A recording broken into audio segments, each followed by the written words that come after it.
अस्सलाम वालेकुम जी। Today's topic is a tricky one. और मेरा ख्याल है कि क्यूसीआर में जो सबसे ज़्यादा पॉइंट्स निकलते हैं वो सारे के सारे डेफर टैक्स के ऊपर ज़्यादा होते हैं।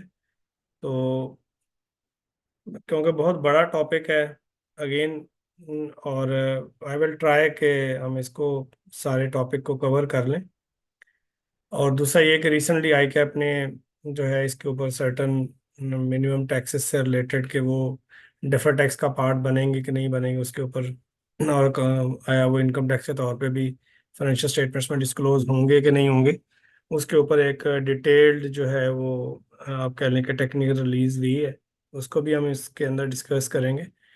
तो first of all let's start with the today's agenda will be introduction, and then IS 12, and then local laws, IFRICs and SICs, and any TR published by ICAP. And then we will be having certain examples during the IS 12 discussion, और जो भी इन्होंने ICAP ने publish की है एक technical release, उसको भी हम देखेंगे। And then I will request कि आप बीच में जो क्वेश्चंस हैं वो साथ साथ आप पूछते जाएं, ताकि फिर एट द एंड जो है वो कोई अनएड्रेस्ड एरिया ना रह जाए। Okay ji, first of all introduction of this IFRS. Basically इस आईएफआरएस को समझने के लिए जो इम्पोर्टेंट बात है ना, वो इस आईएफआरएस के पीछे जो मेथडोलॉजी है उसको हमें समझने की ज़रूरत है। और मेथडोलॉजी इस आईएफआरएस में ये है कि जो आईएफआरएस हैं वो प्राइमरीली बैलेंस शीट अप्रोच पे बेस होते हैं। और उसमें अगर आप डेफिनेशन ऑफ एसेट और लायबिलिटी को देखें तो, और उसके साथ अगर आप इनकम और एक्सपेंस की डेफिनेशन को देखें तो वो आपस में इंटर रिलेटेड है। और इनकम और एक्सपेंस जो है वो बजाते खुद बेसिकली एसेट्स और लायबिलिटीज़ की टर्म्स में ही रिकग्नाइज और मैयर होती हैं।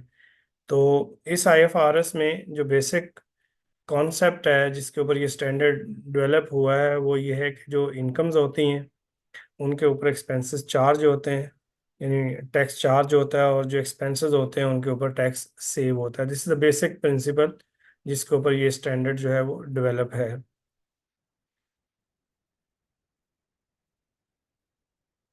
उसके बाद जो इस आईएफआरएस का ऑब्जेक्टिव है वो basically accounting treatment of income taxes है। जब हम इनकम टैक्सेस की बात करते हैं तो इनकम टैक्स का तल्लक जो है वो करंट टैक्स से भी है।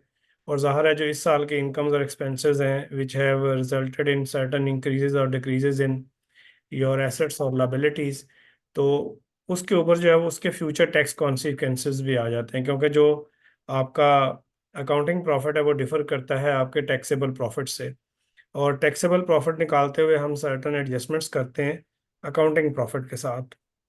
और ज़ाहिर है कि कुछ हमारे करंट ईयर में एडमिजिबल और इनएडमिजिबल जो इनकम और एक्सपेंसेस होते हैं उनके साथ हम एडजस्टमेंट्स करके हम टैक्सेबल प्रॉफिट निकालते हैं। तो इसका मतलब ये हुआ कि बेसिकली करंट ईयर में आपके कुछ इनकम्स और एक्सपेंसेस ऐसे होंगे जिनके टैक्स कॉन्सिक्वेंसेस जो होंगे वो करंट ईयर के करंट टैक्स के ऊपर रिफ्लेक्ट नहीं हो रहे होंगे, बल्कि वो आपके फ्यूचर ईयर्स के जो करंट टैक्स हैं उनके ऊपर आपके रिफ्लेक्ट हो रहे होंगे। और ultimately they are determined in terms of defer tax.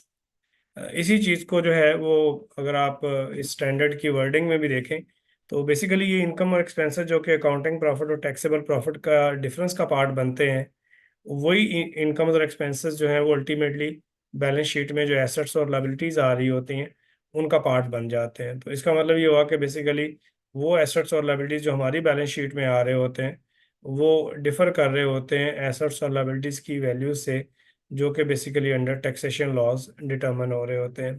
तो यूं जो है जो आपके करंट ईयर की ट्रांजैक्शंस और इवेंट्स होते हैं, ना सिर्फ उनके इम्पैक्ट जो है वो करंट ईयर के करंट टैक्स के ऊपर होते हैं, बल्कि उनके इम्पैक्ट्स जो है वो फ्यूचर ईयर्स के टैक्सेबल प्रॉफिट के ऊपर भी होते हैं। इसीलिए फिर हम इस आईएफआरएस में जब कॉन्सेप्ट ऑफ इनकम टैक्स की बात करते हैं तो it means current tax and deferred tax both. Okay, this I already discuss के हाँ, अभी जो बड़ा एक इम्पॉर्टेंट जो टीआर पब्लिश हुई है उसमें फर्स्ट टाइम उन्होंने आईएफआरएस का ये जो कॉन्सेप्ट है इसको रिकग्निशन दी है कि IS 12 जो है वो बेसिकली प्रॉफिट के ऊपर टैक्स चार्ज करने की बात करता है। और जब हम प्रॉफिट के ऊपर टैक्स चार्ज करने की बात करते हैं तो हमारे कंट्री में बहुत सारे टैक्सेस ऐसे हैं जो अंडर इनकम टैक्स लॉ जो है वो ग्रॉस रेवेन्यू के ऊपर या आपकी रिसीट के ऊपर बेस कर रहे होते हैं। तो टेक्निकली स्पीकिंग अगर ऐसे वो टैक्सेस हैं तो वो फिर IS 12 की एम्बिट से निकल जाते हैं। बाकी हमने डिस्कस कर लिया है कि इस IFRS में जब आप देखते हैं तो आपका अकाउंटिंग प्रॉफिट जो होता है वो टैक्सेबल प्रॉफिट से डिफर कर रहा होता है। और अल्टीमेटली वो जो डिफरेंसेस होते हैं वो आपके एसेट्स और लायबिलिटीज़ का पार्ट बन जाते हैं। और वो एसेट्स और लायबिलिटीज जब फ्यूचर में रियलाइज होते हैं या सेटल होते हैं तो उनके जो फ्यूचर ईयर्स के टैक्सेबल प्रॉफिट के ऊपर जो टैक्स कॉन्सिक्वेंसेज होते हैं जो कि बेसिकली प्रीवियस ईयर से आ रहे होते हैं वो फ्यूचर ईयर्स के टैक्सेबल प्रॉफिट को लार्जर या स्मॉलर कर देते हैं। यही वजह है कि फिर हम जिस साल में करंट टैक्स कैलकुलेट कर रहे होते हैं उसी साल में हम वो इनकम्स और एक्सपेंसेस जिनके फ्यूचर टैक्स कॉन्सिक्वेंसेज होते हैं उनके ऊपर हम डेफर टैक्स भी इनकॉर्पोरेट कर रहे होते हैं।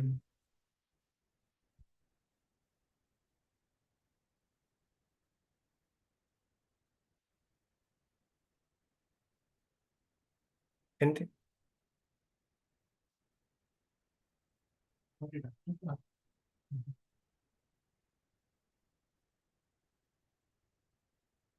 ये छोटी सी डिस्टर्बेंस है जी, बस हम कंटिन्यू करते हैं।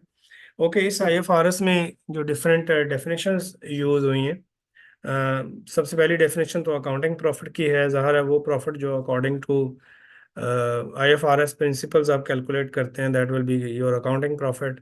देन टैक्सेबल प्रॉफिट का मतलब होता है वो प्रॉफिट जो अकॉर्डिंग टू टैक्सेशन लॉज आप कैलकुलेट करते हैं।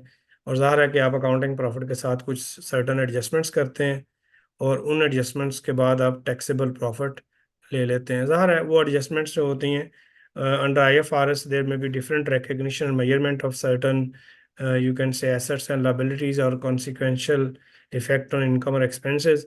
जबकि जो टैक्सेशन लॉज हैं वो उनके रिकग्निशन या मेजरमेंट के डिफरेंट प्रिंसिपल्स देते हैं जिसकी वजह से जो है वो एक डिफरेंस क्रिएट हो जाता है। Then we have the definition of tax expense. Tax expense is basically aggregate of current tax and deferred tax. और करंट टैक्स का मतलब होता है current tax of current year as well as current tax of prior year. But current tax current year means tax which is calculated on the taxable profit of current year.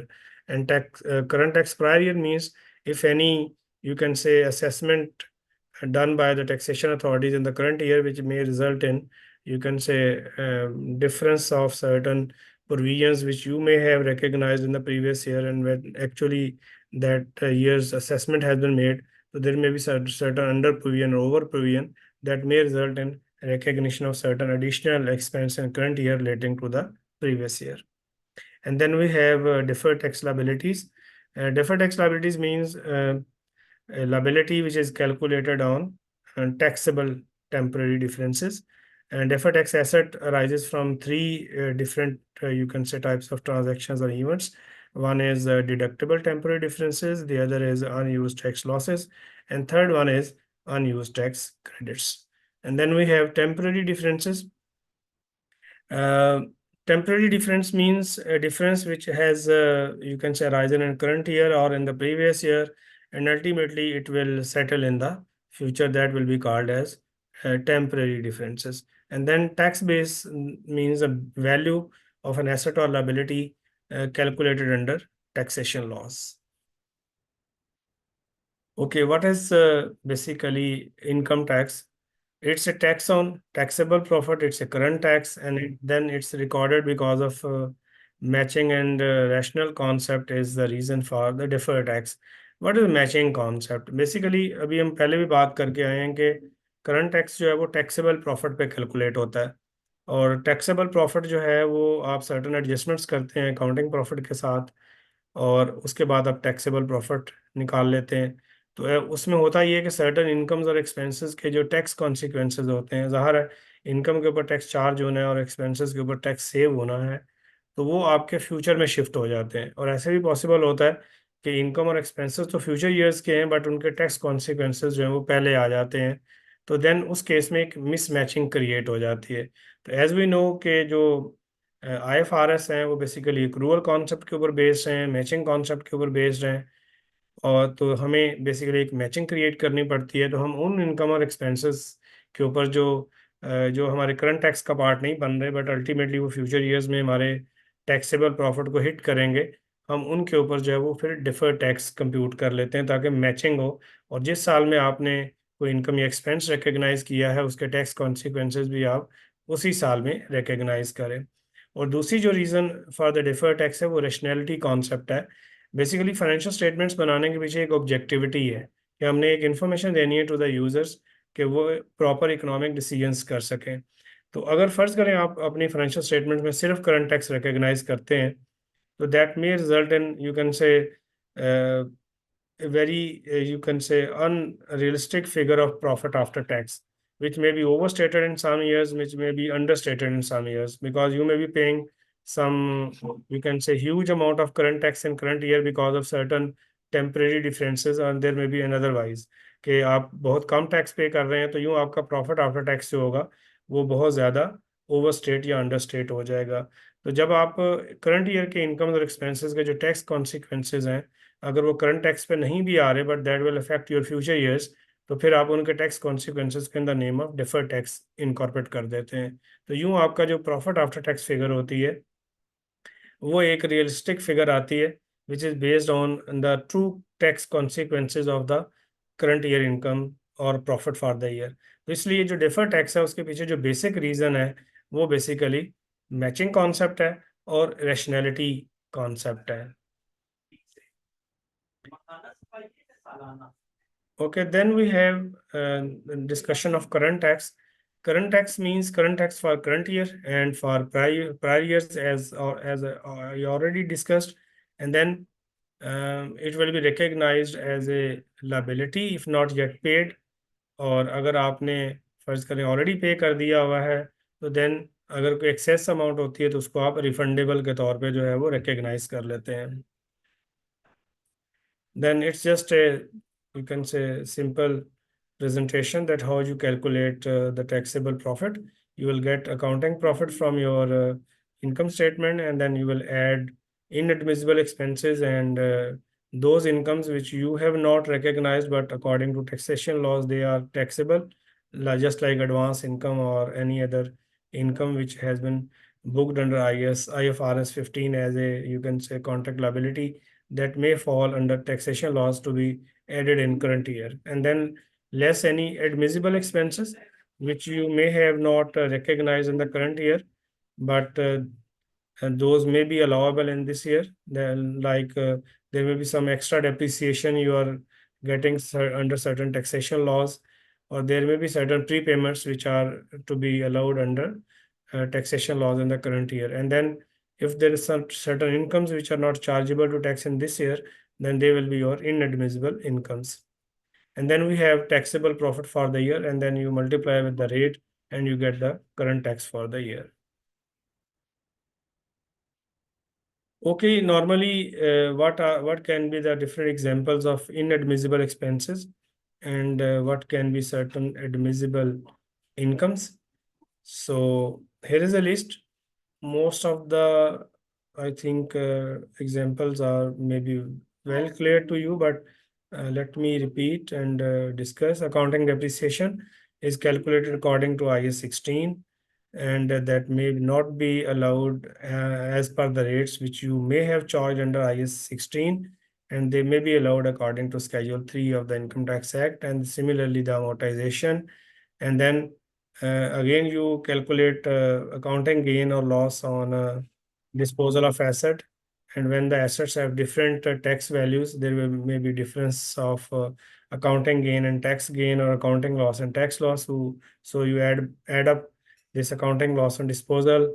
And then interest on finance lease. Normally lease liabilities are allowed as a rental paid, but under IFRS 16 we recognize certain interest expense that will not be allowed, and that will be added back. Similarly, interest on WPPF. Interest on WPPF is only allowed when you make a payment. And then charity and donations, fines and penalties, provision for gratuity. Normally taxation authorities say gratuity will be allowed when you pay to the employee if it's a unrecognized fund, and when it's a recognized, it is allowed when you make a contribution to the fund. And then provision for doubtful debts, and then admissible incomes, there may be certain remission of liabilities, as in income tax law, if certain liabilities are waived off by the creditor or by the, you can say, bank authorities, so that will be added back as income, and then tax gain on disposal. And then we have admissible expenses. In this case, we have tax depreciation, tax amortization, tax loss on disposal, bad debts written off, lease rental paid, gratuity paid, loss in investment, and then inadmissible may be certain contract assets, certain accounting gain on disposal. Okay, then we have the discussion of deferred tax. Again, rationale behind the deferred tax is the matching concept, and you can say the objectivity of the financial statements. So, as I already discussed, that the definition of income or expense basically encompass the definition of asset or liability. When you book an income, basically you actually increase the value of asset, and when you book an expense, you will basically decrease the asset. And similarly, जब आप liability, जब आप income expense book करते हैं तो उसके ऊपर liability भी अकॉर्डिंगली उसके ऊपर एक इम्पैक्ट आता है। तो इसलिए जो आपके वो इनकम और एक्सपेंसेस जो करंट ईयर में टैक्स कॉन्सिक्वेंसेस जनरेट नहीं कर रहे, या फ्यूचर ईयर्स के इनकम और एक्सपेंसेस जो होते हैं उनके करंट ईयर में टैक्स कॉन्सिक्वेंसेस आ जाते हैं, so ultimately, these differences in accounting laws and taxation laws become part of the, you can say, assets and liabilities in the balance sheet. So actual difference which is in accounting profit and taxable profit is reflected in your balance sheet. वो balance sheet का basically part बन जाता है. That's why कि हम कह रहे हैं कि it is increase or decrease in your assets and liabilities. Okay ji, this IFRS is basically developed on the principle that when these differences become part of the assets and liabilities, and those assets and liabilities will be realized or settled in the future, so they will make your future taxable profit larger or smaller. This is a basic reason behind, you can say, recognition of the deferred taxation. Okay, till now we don't have any questions, so I assume that things are clear to you. And then we have the concept of tax base of an asset. Tax base of an asset, you have to divide assets into two categories. One, those assets whose economic benefits are taxable, and those assets whose economic benefits are not taxable. If an asset's economic benefits are taxable, then the tax base is basically the deduction available against those future taxable economic benefits in the future. That deduction may be in the form of cost, that may be in the form of depreciation, that may be in the form of future amortization, that may be in the form of certain allowances. And then if the economic benefits of the asset are not taxable, then it's simply your carrying value is equal to tax base. We have certain examples from the body of the IFRS. So just read this, then I will repeat it. These are 3 examples.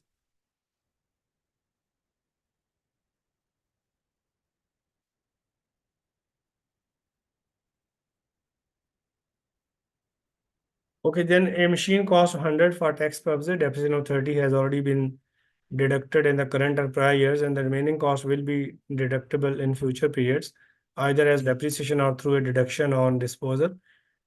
Revenue generated by using the machine is taxable. Any gain on the disposal of the machine will also be taxable, and any loss on disposal will be deductible for tax purposes. तो अगर आप देखें तो इसमें जो आपने machine की cost है वो 100 है, और उसके ऊपर जो टैक्स डेप्रिसिएशन आपको अलाउ हुई है वो 30 है, और फ्यूचर में आपको जो है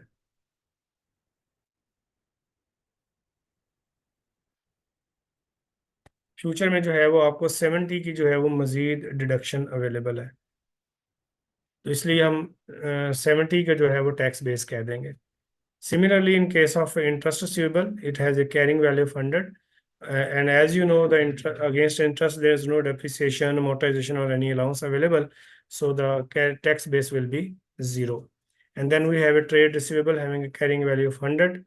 Related revenue has already been included in taxable profit. It means the receipt from the debtor will not be chargeable to tax. So the tax base will be equal to the carrying value. And then dividend receivable from subsidiary is not taxable. It means the carrying value is equal to tax base. And similarly, the loan receivable has a carrying amount of 100. The repayment of loan will have no tax consequences. Therefore, the tax base is also 100. And then in case of liability, we basically divide liabilities into two parts. One is your advance income, and the other liabilities are other than the advance income. In case of a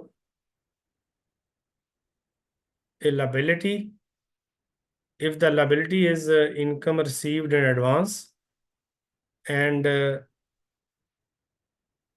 income received in advance is also, you can say, not chargeable to tax on the receipt basis, so it will be taxed under accrual basis, then the tax base will be equal to its carrying value. Otherwise, if the income received is chargeable to tax on receipt basis, its tax base will be calculated carrying value less the proportion that would not be taxable in the future. In case of other liability, the carrying value will be is equal to tax base if the payment of liability will not be allowed as an expense. And if the payment of liability will be allowed as an expense, then the tax base will be equal to carrying amount less any portion that represent the future deduction. We have these examples. Current liabilities include accrued expenses with the carrying amount of 100. The related expense will be deducted. It means the payment will be allowed as an expense. So the tax base will be carrying value less deduction available, which is 0.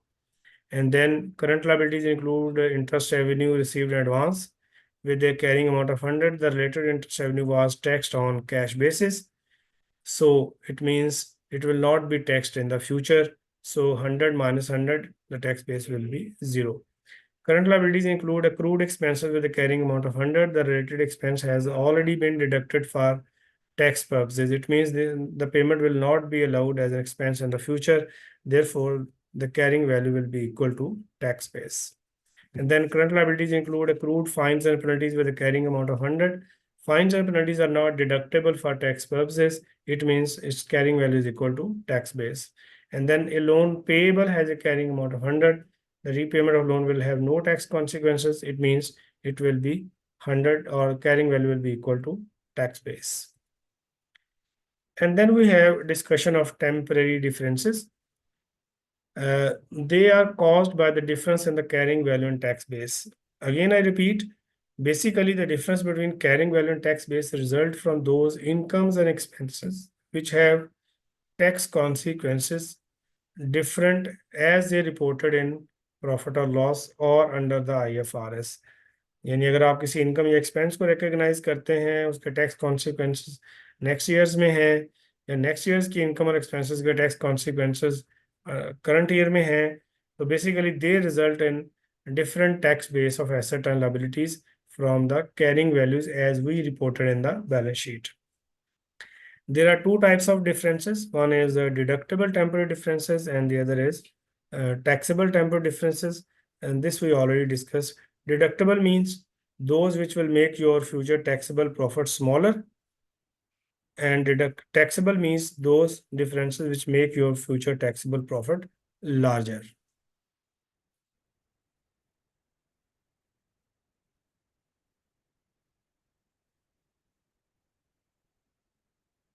Okay, here we have the definition of deductible temporary differences as well, as I already discussed, and then taxable temporary difference as I already discussed.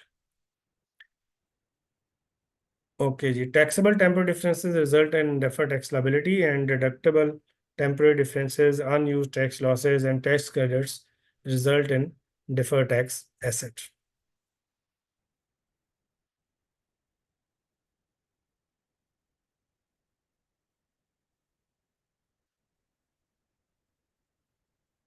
Okay ji, then we have deferred tax liability. Deferred tax liabilities are the amounts of income or income taxes payable in future periods.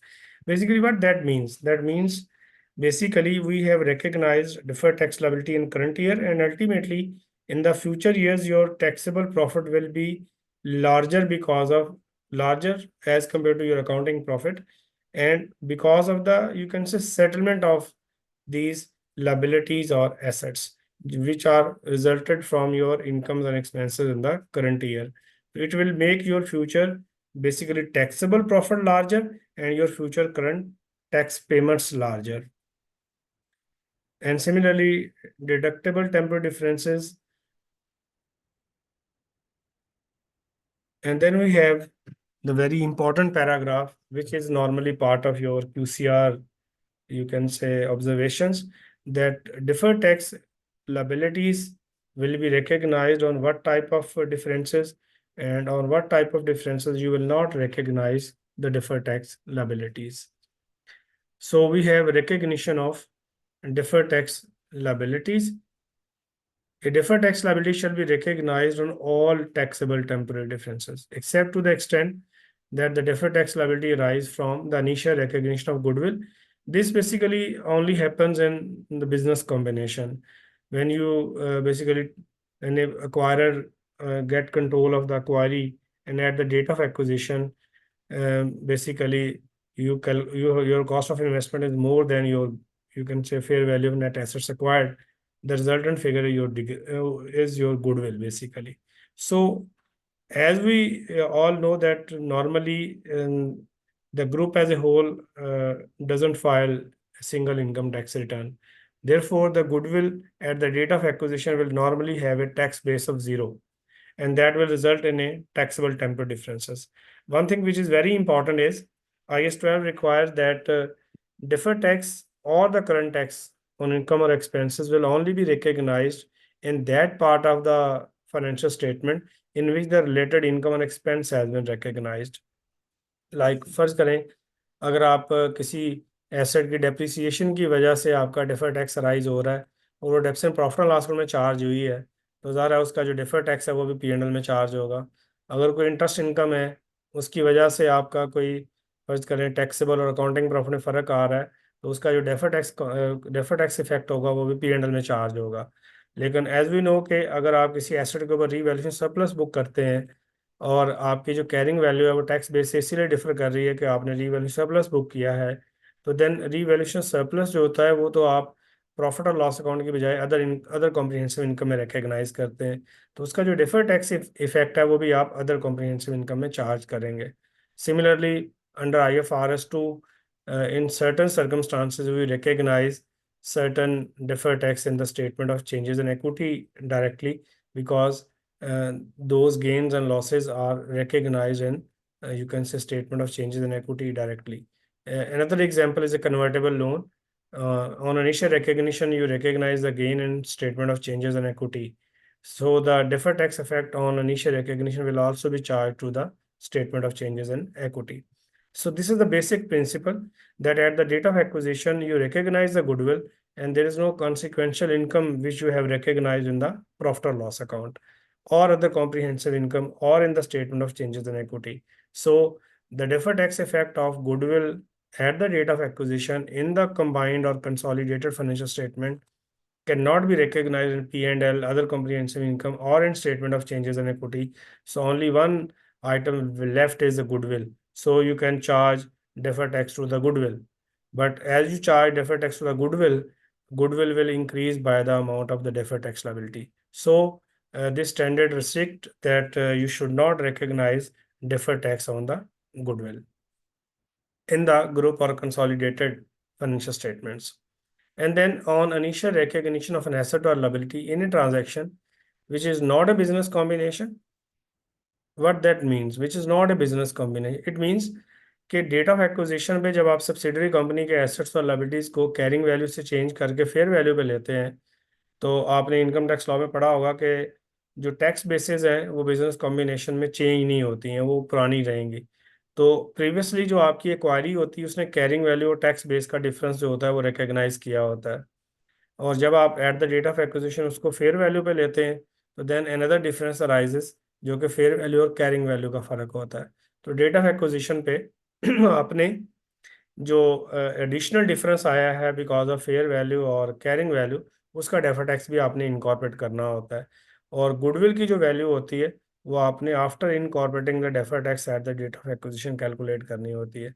तो standard says के आपने किसी भी asset या liability जो है उसका defer tax initial recognition पे अगर क्रिएट हो रहा है, वो आपने रिकग्नाइज नहीं करना। लेकिन अगर वो बिजनेस कॉम्बिनेशन है तो उसको उसने एक्सेप्शन में दे दिया है।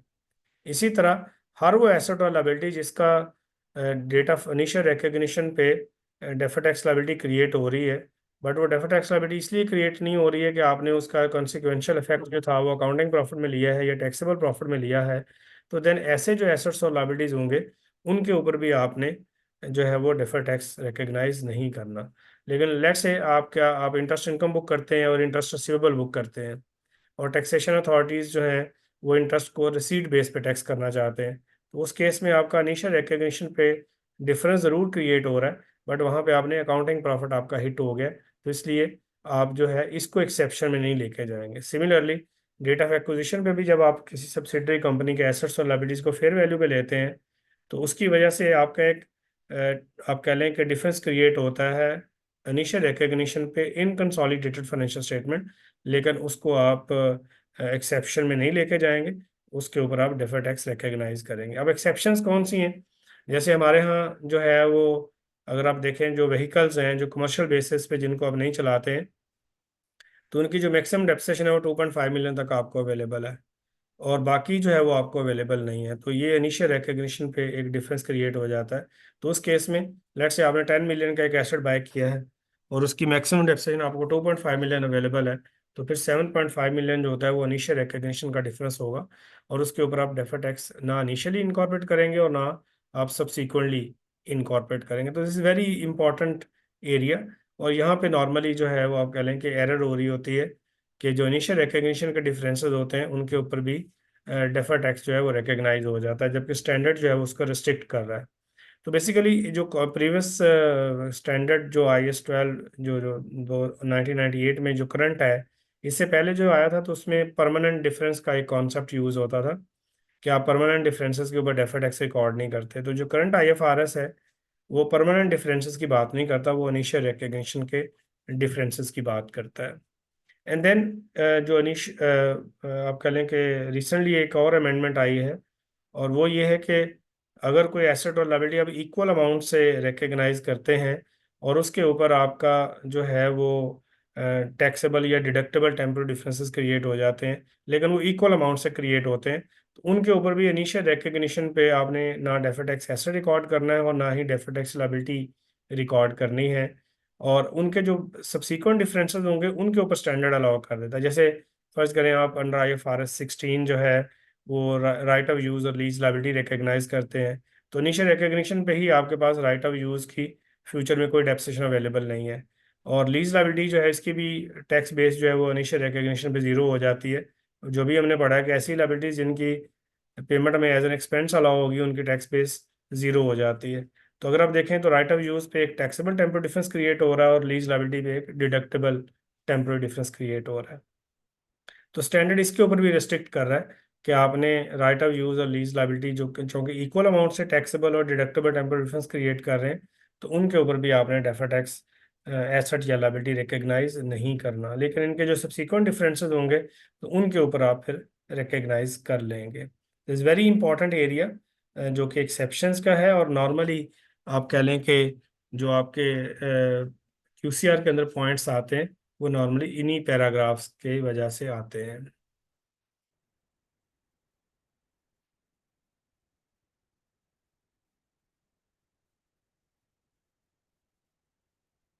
Okay, then we have exceptions of deferred tax liability. अच्छा, ये बड़ा एक इम्पॉर्टेंट एरिया है, और इसके ऊपर रिसेंटली जो ICAP ने गाइडलाइन भी दी है उसके अंदर भी डिस्कशन हुई है, तो वो हम लेटर ऑन उस गाइडलाइन को भी देखते हैं। बट ये बड़ा एक इम्पॉर्टेंट एरिया है, और नॉर्मली ग्रुप फाइनेंशियल स्टेटमेंट्स के अंदर और इवन जो आपकी सेपरेट फाइनेंशियल स्टेटमेंट्स होती हैं उनके अंदर भी आप इसमें काफ़ी एरर्स देखते हैं। और वो ये है कि जो आपकी, पहले हम सेपरेट फाइनेंशियल स्टेटमेंट्स की बात कर लेते हैं।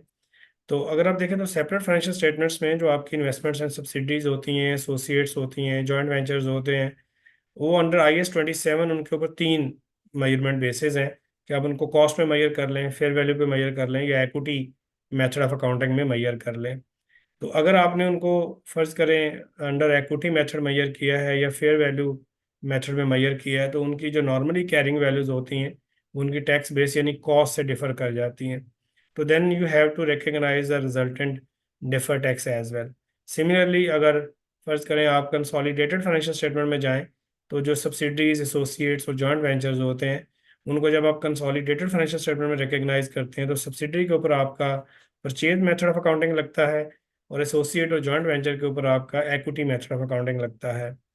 तो वहाँ पे भी अगर आप देखें तो जो सब्सिडरी होती है उसकी, जो अब आप उसको नेट एसेट्स पे या लाइन बाय लाइन कंसोलिडेशन करते हैं, तो उसके भी जो एसेट्स और लाइबिलिटीज हैं, या दूसरे लफ्ज़ों में जो कैरिंग वैल्यूज हैं सब्सिडरी कंपनीज के एसेट्स और लाइबिलिटीज की, वो टैक्स बेस से डिफर कर जाती हैं, which is cost of investment. क्योंकि normally group as a whole एक रिटर्न फाइल नहीं करता, तो जो टैक्स बेसिस सब्सिडरीज की होती हैं वो कॉस्ट होती है, तो वहाँ भी एक फिर डिफरेंस क्रिएट हो जाता है। तो ये भी IAS 12 की एक्सेप्शन है कि आया इन डिफरेंसेस के ऊपर जो सब्सिडरी, एसोसिएट या जॉइंट वेंचर के ऊपर आपके आते हैं, इनके ऊपर आपने डेफर टैक्स रिकग्नाइज करना है या नहीं करना है। तो पहली एक्सेप्शन जो है वो डेफर टैक्स लायबिलिटी की आ रही है, और उसमें दो कंडीशंस अगर सेटिस्फाई हो जाती हैं तो then you will not recognize the defer tax. Number one ये है कि जो आपके टैक्सेबल टेम्पोरल डिफरेंसेस हैं उनकी रिवर्सल के ऊपर आपका कंट्रोल है, और नंबर दो ये है कि फोर्सिएबल फ्यूचर में ये डिफरेंसेस रिवर्स भी नहीं होंगे। तो इसका मतलब ये हुआ कि अगर आपकी सब्सिडरी है तो फिर तो आपका कंट्रोल हो सकता है, लेकिन अगर आपकी एसोसिएट या जॉइंट वेंचर है तो फिर तो आपका कंट्रोल ही नहीं हो सकता। इसका मतलब ये है कि इन केस ऑफ एसोसिएट और जॉइंट वेंचर एक डेफर टैक्स लायबिलिटी जो होगी वो आपको रिकग्नाइज करनी पड़ेगी, और वो इक्विटी मेथड की वजह से आएगी क्योंकि आपने उसका अनडिस्ट्रीब्यूटेड प्रॉफिट का एक शेयर रिकग्नाइज किया होता है। तो that will result in recognition of deferred tax liability. Okay जी, one question we have.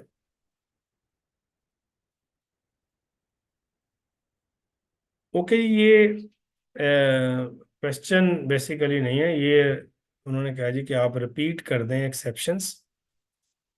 तो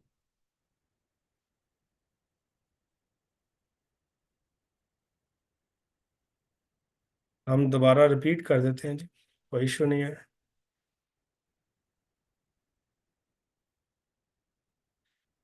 ओके जी, बेसिकली व्हाट इज एक्सेप्शन, पहले आप इस चीज़ को थोड़ा सा अंडरस्टैंड कर लें कि एक्सेप्शन होती क्या है। एक्सेप्शन का मतलब ये है कि ऐसे टैक्सेबल या डिडक्टेबल टेम्पोरल डिफरेंसेस, अभी रिसेंटली अगर आप देखें तो, सॉरी, अभी पिछली स्लाइड्स में हमने देखा कि जो डेफर टैक्स की रीजंस हैं वो क्या है। वो रीजन है कि अगर कोई एसेट जब फ्यूचर में रियलाइज हो या लायबिलिटी जो है वो फ्यूचर में ज़ाहिर सेटल हो, which make your future taxable profit larger और स्मॉलर। एक्सेप्शन ये है कि अगर किसी एसेट या लायबिलिटी जो है उसकी रियलाइजेशन या सेटलमेंट जो है वो आपके फ्यूचर ईयर्स के टैक्सेबल प्रॉफिट को लार्जर करेगी, बट आपने उसके ऊपर डिफर टैक्स रिकग्नाइज नहीं करना, दिस इज द एक्सेप्शन। जैसे गुडविल है, आप इसकी अमोर्टाइजेशन चार्ज कर, सॉरी, इम्पेयरमेंट चार्ज करेंगे फ्यूचर में, तो ज़ाहिर इम्पेयरमेंट जो है वो कंसोलिडेटेड इनकम को कम करेगी, जिसका मतलब ये हो कि हमारी कंसोलिडेटेड इनकम फ्यूचर में कम हो जाएगी। लेकिन उन्होंने क्या किया कि गुडविल की इनिशियल रिकग्निशन के ऊपर आप जो है वो डेफर टैक्स रिकग्नाइज नहीं करेंगे, आल्दो के गुडविल का जो इम्पेयरमेंट लॉस होगा वो हमें फ्यूचर में अलाउ नहीं होगा, और उसकी वजह से जो ओवरऑल आपका प्रॉफिट सब्जेक्ट टू टैक्स होगा वो बढ़ जाएगा। सिमिलरली अभी मैंने एक एसेट की एग्जांपल दी जो व्हीकल है, आप उसके ऊपर अकाउंटिंग डेप्रिसिएशन जो है वो पूरी वैल्यू पे चार्ज करेंगे, लेकिन जो आपको डेप्रिसिएशन अलाउ होनी है वो एक स्पेसिफिक वैल्यू पे अलाउ होनी है। इसका मतलब ये होगा कि आपके फ्यूचर ईयर्स का जो टैक्सेबल प्रॉफिट होगा वो लार्जर होगा, बट आपने ऐसा एसेट और लायबिलिटी जो बेसिकली ना आपके अकाउंटिंग प्रॉफिट को हिट करे, यानी उसकी रिकग्निशन, इनिशियल रिकग्निशन ना अकाउंटिंग प्रॉफिट को हिट करे ना टैक्स प्रॉफिट को हिट करे, लेकिन फिर भी आपका डिफरेंस आ जाए। जैसे हमने आपको एग्जांपल जो थी वो व्हीकल की दी है, या एग्जांपल इसकी जो है वो डीकमीशनिंग कॉस्ट भी हो सकती है। तो ऐसे जो एसेट्स और लायबिलिटीज हैं जिनकी carrying value tax base initial recognition पे डिफर कर जाती है, बस उसके ऊपर आपने डिफर टैक्स रिकग्नाइज नहीं करना, ऑल्दो कि वो फ्यूचर ईयर्स के टैक्सेबल प्रॉफिट को लार्जर या स्मॉलर करेगी। तो ये एक्सेप्शन है। और इसकी रीजन मैंने थोड़ी देर पहले आपको बताया था कि देखें, डिफर टैक्स या करंट टैक्स स्टैंडर्ड कहता है वहीं रिकग्नाइज करें जहां उसका कॉन्सिक्वेंशियल इनकम या एक्सपेंस रिकग्नाइज किया है। तो जब इनिशियल रिकग्निशन पे डिफरेंस आता है और कॉन्सिक्वेंशियल इफेक्ट जो है वो आपने ना अकाउंटिंग इनकम में चार्ज किया है ना आपने टैक्स इनकम में चार्ज किया है, तो देन उस केस में उसका डेफर टैक्स जो होता है वो फिर आप वो relevant portion of the profit और लॉस अकाउंट और अदर कॉम्प्रिहेंसिव इनकम आप चार्ज नहीं कर सकते हैं। तो इसलिए स्टैंडर्ड ने उसको उठा के एक्सेप्शन में क्लासिफाई कर दिया। This is basically the reason behind this exception.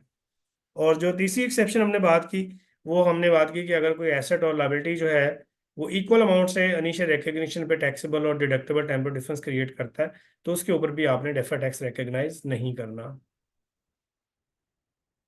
Okay, do we have another question? How will you account for taxes if the parent applies US GAAP and your subsidiary and joint venture partner applies IFRS GAAPs? Also, in the case of associate, that you account for using equity method. देखिए, बड़ी important और simple बात यह है कि आपने ये देखना होता है कि ये जो डिफरेंसेस हैं ये जिस ज्यूरिसडिक्शन में रियलाइज होने हैं, बेसिकली उस ज्यूरिसडिक्शन में उसके ऊपर टैक्स चार्ज होना है। तो फर्ज करें आप जो है आपकी सब्सिडरी जो है या आपकी एसोसिएट जो है वो किसी फॉरेन कंट्री में है, तो फिर उसके जो डिफरेंसेस होते हैं वो भी उस फॉरेन कंट्री में ही रियलाइज या सेटल होने हैं। तो अकॉर्डिंगली आप वहाँ का जो टैक्स मैकेनिज्म होगा उसको देखेंगे और उसके अकॉर्डिंगली जो है आप उसके ऊपर करंट टैक्स या डेफर टैक्स की वर्किंग करते हैं।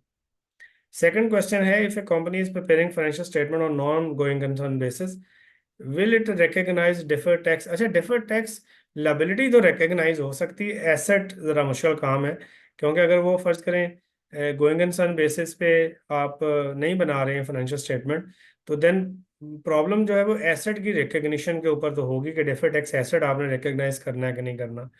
और डिफर्ड टैक्स लायबिलिटी जो है वो ज़ाहिर है कि अगर आपका जो difference at the reporting date आ रहा है, तो उस डिफरेंस की रिवर्सल को अगर आप प्रॉपर फोरकास्ट कर सकते हैं, तो फिर तो शायद आप कहें जी कि हम चाहेंगे अगले एक साल के अंदर डिसॉल्व हो जाएंगे तो ये हमारी लायबिलिटी नहीं होगी। अगर कोई ऐसी सिचुएशन हो तो फिर तो है, अदरवाइज डेफर टैक्स एसेट की रिकग्निशन जो है वो प्रॉब्लमेटिक है। डेफर टैक्स लायबिलिटी के ऊपर एसेट मेरा ख्याल है इशू नहीं आएगा। ओके जी, I think these are the two questions जो कि मैंने आंसर कर दी हैं। इसके ऊपर कोई आपका है ऑब्जर्वेशन तो मुझे बता दें, then I can further elaborate, otherwise we can move forward.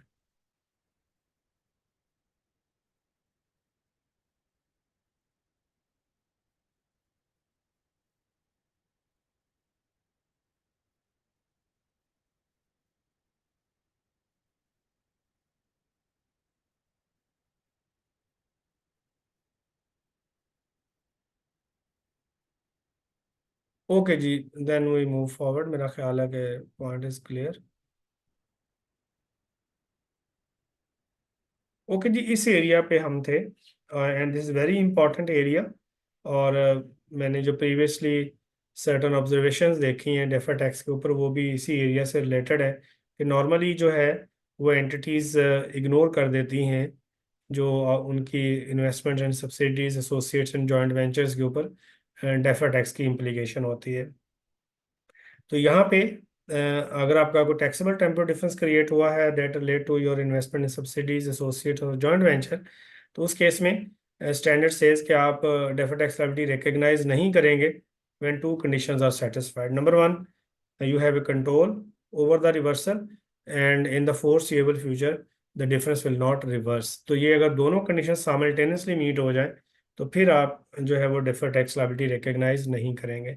But as I already said कि ये पहली कंडीशन जो है वो इन केस ऑफ सब्सिडी तो मीट हो सकती है, but in case of associate और जॉइंट वेंचर जो है ये मीट नहीं होगी। इसका मतलब ये हुआ कि फिर हमें एसोसिएट और जॉइंट वेंचर का जो डिफर टैक्स है वो इन एनी केस रिकग्नाइज करना पड़ेगा।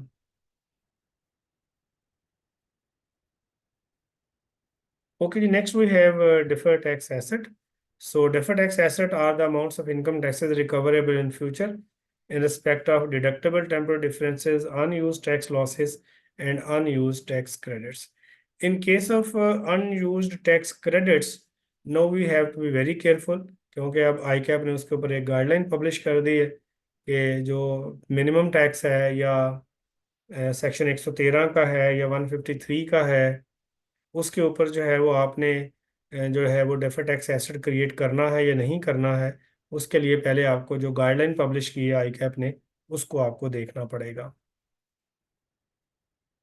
अगेन इसके अंदर भी डेफर्ड टैक्स एसेट के अंदर भी एक्सेप्शंस हैं, but very important point is कि जो डेफर्ड टैक्स एसेट है उसमें एक बड़ी मेन एक्सेप्शन है, और वो ये है कि डेफर्ड टैक्स एसेट जो है वो आपने रिकग्नाइज करना होता है up to the extent of taxable profit और टैक्सेबल टेम्पोररी डिफरेंसेस अवेलेबल। इसका मतलब ये है कि अगर आपके डिडक्टेबल भी टेम्पोररी डिफरेंसेस आ रहे हैं, टैक्सेबल टेम्पोररी डिफरेंसेस भी आ रहे हैं, तो देन डेफर्ड टैक्स एसेट जो है वो अगर एक्सेस में जा रहा हो टैक्सेबल टेम्पोररी डिफरेंसेस से, तो फिर आपने ये देख लेना है कि मैंने जो net deferred tax asset recognise करना है, आया उसके लिए मेरे पास फोर्सेबल फ्यूचर में टैक्सेबल प्रॉफिट्स अवेलेबल हैं या नहीं है। और फिर आप डेफर्ड टैक्स एसेट को रिस्ट्रिक्ट करते हैं अप टू द एक्सटेंट जहाँ तक आपके पास टैक्सेबल प्रॉफिट या टैक्सेबल टेम्पोरल डिफरेंसेस अवेलेबल होते हैं। अगेन इसके अंदर भी जो एक्सेप्शंस हैं वो वही हैं जो आपने डेफर्ड टैक्स लायबिलिटी के साथ पढ़ी हैं, कि अगर डेफर्ड टैक्स एसेट जो है वो किसी इनिशियल रिकग्निशन से अराइज होता है और वो कोई बिजनेस कॉम्बिनेशन नहीं है, या उस केस में अकाउंटिंग प्रॉफिट या टैक्स प्रॉफिट इनिशियल रिकग्निशन पे हिट नहीं हुआ, तो वहाँ पे आप डेफर्ड टैक्स एसेट पे रिकग्नाइज नहीं करते हैं। यहाँ बड़ी इंपॉर्टेंट बात जो है वो ये है कि जो आपने डेफर्ड टैक्स लायबिलिटी की एक्सेप्शंस में देखा था कि गुडविल के ऊपर भी एक एक्सेप्शन थी, बट यहाँ पे अगर आप देखें तो गुडविल के ऊपर एक्सेप्शन नहीं है। तो इसका मतलब ये हुआ कि अगर डेट ऑफ एक्विजिशन पे गुडविल पे कोई डिडक्टेबल टेम्पोरल डिफरेंस राइज हो जाता है, तो फिर उसका डेफर्ड टैक्स एसेट रिकॉर्ड होगा and that will be directly credited to the goodwill. उसको आप डायरेक्ट गुडविल को क्रेडिट कर देते हैं। हो गई अनयूज टैक्स लॉसेस और अनयूज टैक्स क्रेडिट्स जो हैं। अगेन वही कंडीशन है जो डिडक्टेबल के ऊपर है, but in case of unused tax losses and unused tax credits you have to be extra conscious कि आपने अगर इनके ऊपर रिकग्नाइज करना है तो फोरसेबल फ्यूचर में आपके पास जो है वो टैक्सेबल प्रॉफिट जो है वो या टैक्सेबल टेम्पोरल डिफरेंसेस जो हैं वो अवेलेबल होने चाहिए, जिनके अगेंस्ट आप इसको रियलाइज कर लेंगे। और अगर आप ये फुली रियलाइज नहीं कर सकते, तो देन आपने अप टू द एक्सटेंट जहाँ तक आप रियलाइज कर सकते हैं वहां तक आपने इनको रिकग्नाइज करना है।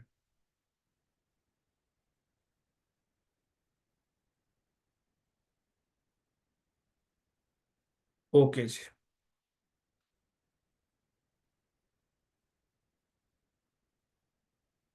देन नॉर्मली जो आपके टैक्स लॉसेज होते हैं दे में एक्सपायर। तो जैसे हमारे यहाँ अंडर इनकम टैक्स लॉ जो है वो 6 साल में एक्सपायर हो जाते हैं, तो यू में बिल्ड ए टेबल कि आप उनको इंडिविजुअल ईयर्स में आइडेंटिफाई कर लें ताकि उनकी यूटिलाइजेशन और जो अनयूटिलाइजेशन है या एब्जॉर्ब या अनएब्जॉर्ब जो है उनको आप क्लियरली डिफ्रेंशिएट कर लें, और फिर कैरी फॉरवर्ड अमाउंट जो है वो आप अकॉर्डिंगली कैलकुलेट कर लें। ओके जी। Unused losses and unused tax credits. Unused tax losses जो है इसमें 57 सेक्शन है बिजनेस लॉसेस का, उनको आप 6 ईयर्स के लिए कैरी फॉरवर्ड कर सकते हैं। और जो 57(2)(b है उसका जो होटल से रिलेटेड है वो आप 8 ईयर्स के लिए कैरी फॉरवर्ड कर सकते हैं। जो मिनिमम टैक्स अंडर सेक्शन 113 है वो आप 3 साल के लिए, प्रीवियसली इट वाज 5 ईयर्स। और जो ऑल्टरनेटिव कॉर्पोरेट टैक्स है उसको आप 10 ईयर्स के लिए कैरी फॉरवर्ड कर सकते हैं। जी we have another question. Okay जी। क्वेश्चन ये है कि गुडविल जो है इसको आप काइंडली एक्सप्लेन कर दें। अच्छा, पहले जो है ना आप एक पॉइंट को क्लियर कर लें कि गुडविल जो है वो रिकग्नाइज कहाँ होती है। गुडविल रिकग्नाइज होती है ग्रुप फाइनेंशियल स्टेटमेंट्स में या कंसोलिडेटेड फाइनेंशियल स्टेटमेंट्स में, या किसी बिजनेस कॉम्बिनेशन में अगर मर्जर हो जाए तो ज़ाहिर है वहाँ तो एक ही सेट ऑफ फाइनेंशियल स्टेटमेंट होगा आफ्टर द मर्जर।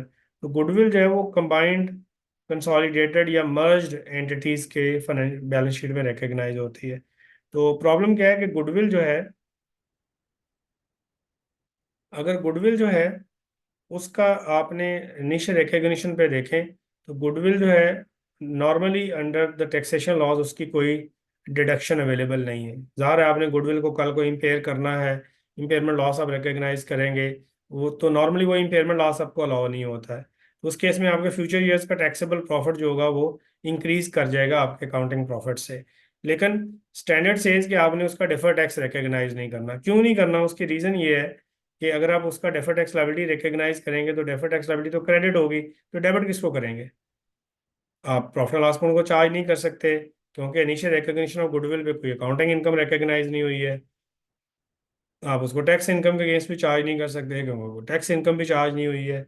तो फिर एक ही चीज़ बचती है कि गुडविल की defer tax liability direct goodwill को चार्ज कर दें, तो उससे तो गुडविल और बढ़ जाएगी, डेफर टैक्स लायबिलिटी क्रेडिट होगी, गुडविल डेबिट हो जाएगी। इसीलिए ये डेफर टैक्स लायबिलिटी की एक्सेप्शन है, डेफर टैक्स एसेट की एक्सेप्शन नहीं है।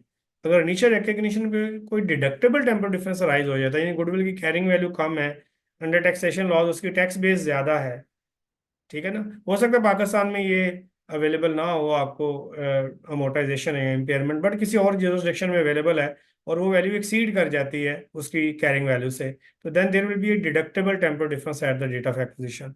तो स्टैंडर्ड अलाउ कि आप उसका डिडक्टेबल टेम्पोरल डिफरेंस जो है उसका डेफर्ड टैक्स एसेट रिकग्नाइज कर लें और डायरेक्ट चार्ज इनिशियली गुडविल को चार्ज कर दें। Subsequent will be charge to P&L, but initial होगा गुडविल को क्रेडिट करेंगे और डेफर्ड टैक्स एसेट को डेबिट कर देंगे। सेकंड जो क्वेश्चन है, is it appropriate to recognise deferred tax asset on unabsorbed depreciation even if there are no future taxable profit? अच्छा, इसमें जो है देखें, पहली बात तो हमेशा आपने याद रखनी है कि स्टैंडर्ड जो है वो फ्यूचर टैक्सेबल प्रॉफिट की अवेलेबिलिटी की बात करता है। तो फ्यूचर टैक्सेबल प्रॉफिट की ज़ाहिर है आपको फोरकास्ट बनानी पड़ेगी, और आपका ये क्वेश्चन इसलिए है कि जो अनएब्जॉर्ब डेप्रिसिएशन है वो अनलिमिटेड है, कि वो आपकी उसके ऊपर कोई लिमिट नहीं है कि आपने 6 साल के बाद उसको आप यूज़ नहीं कर सकते हैं। बट प्रॉब्लम ये है कि मेरे पास अगर फोर्सिएबल फ्यूचर में टैक्सेबल प्रॉफिट है ही नहीं, तो मैं ये एक फिक्टिशियस एसेट जो होगा वो बैलेंस शीट पे बुक कर लूंगा, जिससे रियलाइज नहीं होना। तो इन माय ओपिनियन, बेशक आपकी अनएब्जॉर्ब डेप्रिसिएशन हो या कोई भी डिडक्टेबल टेम्पोरल डिफरेंस हो, आपने उसकी डेफर्ड टैक्स की एसेट की रिकग्निशन जो है उसके लिए आपके पास जो है वो फ्यूचर के अंदर टैक्सेबल प्रॉफिट अवेलेबल या टैक्सेबल टेम्पोरल डिफरेंसेस का अवेलेबल होना जो है वो कंडीशन है, इररेस्पेक्टिव के आपका जो अनयूज टैक्स लॉस है या अनअब्जॉर्ब डेप्रिसिएशन है आप उसको कितनी देर तक कैरी फॉरवर्ड कर सकते हैं। तो आई डोंट थिंक सो कि एक चीज़ के अंदर अगर अनलिमिटेड कैरी फॉरवर्ड है तो मैं उसका डेफर्ड टैक्स एसेट सिर्फ इस बेस पे रिकग्नाइज कर लूँ कि कभी ना कभी तो मेरे प्रॉफिट आ ही जाएंगे, तो ये पॉसिबल नहीं है। तो मेरा नहीं ख्याल कि आपको उसके ऊपर रिकग्नाइज करना चाहिए, और स्टैंडर्ड भी अगर प्लेन रीडिंग करें तो वो अलाउ नहीं करता। ओके, आई थिंक मैंने दोनों क्वेश्चन जो हैं वो आंसर दे दिए हैं। तो अगर इसमें कोई मज़ीद आपकी कोई अंडरस्टैंडिंग रिक्वायर्ड है तो वो मुझे बता दें, अदरवाइज फिर हम आगे चलते हैं।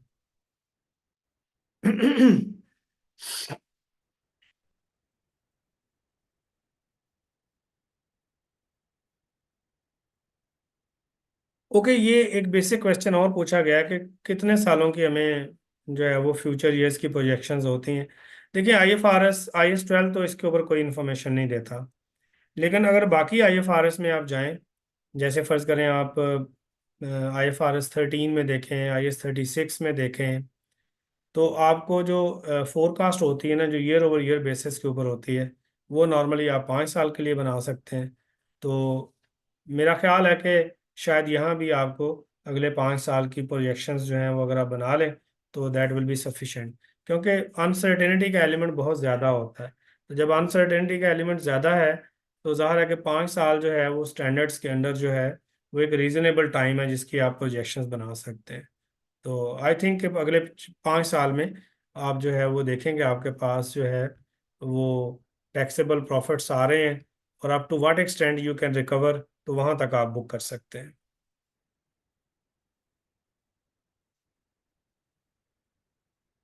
ओके जी,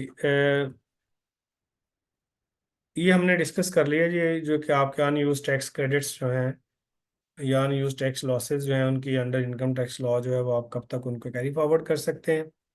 then you can also prepare a table for that as well, कि उसमें कितने कंज्यूम हो आपने यूज़ कर लिए हैं, कितने स्टिल पेंडिंग है, तो you can use this format. Okay जी। देन हमारे आईएफआरएस में और जो इनकम टैक्स लॉ में देर आर सर्टन एरियाज, जब आप फाइनेंशियल स्टेटमेंट्स बनाएं तो उनको आप ज़रा केयरफुली देख लिया करें, क्योंकि नॉर्मली जो ऑब्जर्वेशंस मैंने देखी हैं क्यूसीआर टीम की, वो नॉर्मली जो डिफरेंट स्टैंडर्ड्स में IS 12 जो है इंटरेक्ट करता है विद अदर IFRS, तो वहाँ जो है वो आपके प्रॉब्लम्स नॉर्मली आते हैं। तो इनको हम जो है वो नॉर्मली देखते जाते हैं कि कौन कौन से स्टैंडर्ड्स हैं जिसके अंदर नॉर्मल इश्यूज आते हैं, और फिर आपके अप्रोप्रिएट जो ट्रीटमेंट है वो क्या होनी चाहिए। तो सबसे पहले हम बात कर रहे हैं शेयर बेस्ड पेमेंट्स की। तो as in our income tax law और any other you can say in the world, जो शेयर बेस्ड पेमेंट्स होती हैं वो अलाउ तब होती हैं जब आप एक्चुअली अपने एम्प्लॉयज़ को जो है वो शेयर्स दे देते हैं, या वो एम्प्लॉयज़ हैं वो आप एक्चुअल जो आपने उनको शेयर्स नहीं दिए हैं, आपने ऑप्शंस दिए हैं, तो जब एक्चुअल ऑप्शन एक्सरसाइज करते हैं तो तब जो टैक्सेशन अथॉरिटीज़ हैं उनको बेसिकली एक्सपेंस अलाउ करती हैं। इसका मतलब ये हुआ कि अगर फ़र्ज़ करें हमने कोई अंडर IFRS 2 जो है वो कोई शेयर बेस्ड पेमेंट का एक्सपेंस रिकग्नाइज किया है, तो वो एक्सपेंस हमें तब अलाउ होगा जब एक्चुअली हम जाके उस के अगेंस्ट या तो शेयर्स इशू कर देंगे, या हमारा एम्प्लॉय जो है वो ऑप्शन एक्सरसाइज कर लेगा। इसका मतलब ये हुआ कि नॉर्मली हमारी कैरिंग वैल्यू जो होगी वो बैलेंस शीट के अंदर नील होगी, बट टैक्स बेस जो है वो नॉर्मली इंट्रिंसिक वैल्यू होती है। तो इंट्रिंसिक वैल्यू का मतलब अगर ऑप्शन है तो जो रिपोर्टिंग डेट की फेयर वैल्यू होती है उसमें से एक्सरसाइज प्राइस को माइनस कर दें तो वो इंट्रिंसिक वैल्यू आ जाती है। इसमें जो एक और इशू अराइज होता है वो ये होता है कि ड्यूरिंग द वेस्टिंग पीरियड अगर आप ये कैलकुलेशन कर रहे होते हैं तो फिर आपने ये जो आपका इंट्रिंसिक वैल्यू आती है, फिर आपने जितने साल आपके गुजर चुके होते हैं सिर्फ वहां तक आपने इसको कंसिडर करना होता है। ठीक है, तो यानी फर्ज करें अगर आपका 3 साल है तो इंट्रिंसिक वैल्यू को 1/3 लेंगे और उसको फिर मल्टीप्लाई कर देंगे टैक्स रेट के साथ, तो आपका एक डिडक्टेबल टेम्पोररी डिफरेंस आ जाएगा, उसके ऊपर आप डेफर्ड टैक्स एसेट जो है वो रिकग्नाइज कर लेंगे। ओके जी, इसमें जो अगला एक बड़ा इम्पॉर्टेंट इफेक्ट है वो ये है कि समटाइम आपका जो एक्सपेंस अंडर टैक्सेशन लॉज होता है वो आपका एक्सीड कर रहा होता है उस एक्सपेंस से जो आपने अकाउंटिंग में बुक किया होता है, या आपका जो अकाउंटिंग में एक्सपेंस बुक किया हुआ होता है वो ज़्यादा है और टैक्सेशन अथॉरिटीज़ आपको कम अलाउ कर रही होती हैं। तो उस केस में एक बड़ी इंपॉर्टेंट कैलकुलेशन आपने करनी होती है, और वो ये देखना होता है कि आया जो टैक्सेशन अथॉरिटीज़ हमें एक्सपेंस अलाउ कर रही हैं वो कम है उस एक्सपेंस से जो हमने बुक किया हुआ है, तो देन तो सारा का सारा जो डेफर्ड टैक्स एसेट होता है वो P&L में चार्ज हो जाता है। लेकिन अगर आपने जो एक्सपेंस बुक किया है वो कम है और टैक्सेशन अथॉरिटीज़ आपको ज़्यादा अलाउ कर रही हैं, तो देन जो एक्सेस एक्सपेंस होता है उसका जो टैक्स इफेक्ट होता है वो फिर आप direct statement of changes in equity में रिकग्नाइज कर लेते हैं। यहाँ पे बड़ी एक इम्पॉर्टेंट बात ये है कि ये ऐसे क्यों होता है। तो उसकी रीज़न ये है कि IFRS 2 नॉर्मली जो मेजरमेंट देता है शेयर बेस्ड पेमेंट अवार्ड की, वो नॉर्मली ग्रांट डेट पे देता है, और नॉर्मली जो शेयर्स की वैल्यूज़ होती हैं वो फिर ग्रांट डेट से डिफर कर जाती हैं। तो उसकी वजह से आपका जो एक्सपेंस अंडर टैक्सेशन लॉज है वो चूँकि इंट्रिंसिक वैल्यू पे बेस होता है तो इसलिए वो डिफर कर जाता है उस एक्सपेंस से जो आप अंडर टैक्सेशन लॉज आपको अलाउ कर रहे होते हैं। इसी तरह जो cash settled share based payment arrangements हैं उनका जो भी डेफर टैक्स होगा वो आप प्रॉफिट एंड लॉस अकाउंट में चार्ज कर देंगे। ओके, हमने प्रीवियस जो स्लाइड्स डिस्कस की हैं उसके अंदर भी हमने इसको थोड़ा सा डिस्कस किया है, but normally people get confuse and consolidated financial statement कि हमारी टैक्स बेस क्या होगी। तो एक चीज़ को ज़रा जहन नशीन कर लें कि हमें बड़ा इंपॉर्टेंट जो पॉइंट देखना होता है वो ये होता है कि ग्रुप एज ए होल एक सिंगल रिटर्न फाइल कर रहा है, या ग्रुप एज ए होल जो है वो सिंगल रिटर्न फाइल करने के बजाय जो उसमें पेरेंट है या सब्सिडीज हैं वो अलग अलग इनकम टैक्स रिटर्न फाइल कर रही हैं। अगर ग्रुप एज ए होल एक रिटर्न फाइल कर रहा हो तो फिर बहुत सारी कॉम्प्लिकेशंस जो डेफर टैक्सेशन की ग्रुप फाइनेंशियल स्टेटमेंट्स आती हैं वो वैसे ख़त्म हो जाती हैं, और वहाँ पे नॉर्मली वही डिफरेंसेस रह जाते हैं जो इंडिविजुअल में भी आप देखते हैं, जैसे कोई एक्सपेंस आपको अक्रूवल बेस पे अलाउ नहीं हुआ पेमेंट बेस पे अलाउ हो जाएगा, या और कोई आपके डिफरेंसेस जो नॉर्मल फाइनेंशियल स्टेटमेंट्स में आते हैं। लेकिन अगर ग्रुप एज ए होल एक रिटर्न फाइल ना कर रहा हो तो देन प्रॉब्लम स्टार्ट हो जाती हैं। इसकी वजह ये होती है कि फिर कंसोलिडेटेड फाइनेंशियल स्टेटमेंट में जो फिगर्स आ रही होती हैं उनके अगेंस्ट जो टैक्स बेसिस होती हैं वो आपने इंडिविजुअल ज्यूरिसडिक्शन से लेके आनी होती हैं। जैसे अभी थोड़ी देर पहले मैंने आपको बताया कि अगर आपने सेपरेट फाइनेंशियल स्टेटमेंट्स में इन्वेस्टमेंट को जो सब्सिडी में है उसको कॉस्ट में मेजर किया है, तो नॉर्मली तो कैरिंग वैल्यू कॉस्ट होगी, टैक्स बेस भी कॉस्ट होगी, प्रॉब्लम नहीं आएगी। लेकिन अगर आपने फर्ज करें उसको रिकग्नाइज किया है फेयर वैल्यू पे, तो देन प्रॉब्लम आ जाएगी, इक्विटी मेथड में प्रॉब्लम आ जाएगी। इसी तरह जब कंसोलिडेटेड फाइनेंशियल स्टेटमेंट में आप जाएंगे तो एसोसिएट और जॉइंट वेंचर के लिए आप इक्विटी मेथड लगाएंगे, और जो सब्सिडी होगी उसके लिए आप परचेज मेथड ऑफ अकाउंटिंग लगाएंगे। तो उस केस में जो उनकी टैक्स बेसिस होंगी वो पेरेंट की जुरिसडिक्शन से आएंगी, तो उस केस में ज़ाहिर है कि वो कॉस्ट ऑफ इन्वेस्टमेंट ही रहेगी। तो फिर वो डिफरेंसेस जो होते हैं वो कंसोलिडेटेड फाइनेंशियल स्टेटमेंट्स में भी आ जाते हैं। फिर इसी तरह जो उनकी आपस की इंट्रा ग्रुप ट्रांजैक्शंस होती हैं उनको आप ग्रुप फाइनेंशियल स्टेटमेंट्स में उनके अनरियलाइज्ड प्रॉफिट्स को एलिमिनेट कर देते हैं। लेकिन चूंकि टैक्स बेसिस इंडिविजुअल जुरिसडिक्शन से आनी है, तो वो normally inclusive of unrealised profits आ रही होती हैं। तो फिर कंसोलिडेटेड फाइनेंशियल स्टेटमेंट में डेफर्ड टैक्स implications जो होती हैं वो ज़्यादा कॉम्प्लिकेट हो जाती हैं जब ग्रुप एज ए होल एक रिटर्न फाइल नहीं कर रहा होगा। और फिर सिमिलरली जो अनडिस्ट्रीब्यूटेड प्रॉफिट्स पड़े होते हैं सब्सिडी के, एसोसिएट्स के, जॉइंट वेंचर्स के, they will also result in you can say deferred tax in the consolidated financial statements. Okay जी, ये हमने ऑलरेडी वैसे डिस्कस भी कर दिया है, बट दोबारा देख लेते हैं कि नॉर्मली ग्रुप फाइनेंशियल स्टेटमेंट्स के अंदर जो डिफर टैक्स है वो एक तो फेयर वैल्यूज़ की वजह से आता है, फिर इंटर ग्रुप सेल परचेज की वजह से आता है, inter group sale of fix asset की वजह से आता है, अनडिस्ट्रीब्यूटेड प्रॉफिट्स की वजह से आता है, और एक्सचेंज गेन या लॉसेस की वजह से भी आ जाता है इसके अंदर। ओके देन, सर्टन आईएफआरएस की डिस्कशन है, क्योंकि नॉर्मली जो है वो हम कंसंट्रेट कर रहे होते हैं टैक्सेशन लॉज और इनकम स्टेटमेंट की आइटम्स के ऊपर, बट उनके जो कॉन्सिक्वेंशियल इफेक्ट होते हैं on our future taxable profit, और जो हमारी बैलेंस शीट की कैरिंग वैल्यूज टैक्स बेस से डिफर कर रही होती हैं, उसको हम इग्नोर कर देते हैं। तो जस्ट ए रिमाइंडर कि जब आपकी बैलेंस शीट में ये वाले एसेट्स आ रहे हों तो बी केयरफुल कि इनका आपने डेफर टैक्स इनकॉर्पोरेट करना है। सबसे पहले आपके पास IFRS 5 आ रहा है, तो IFRS 5 जो है वो मेजरमेंट बेस देता है कैरिंग वैल्यू और fair value less cost to sell whichever is lower.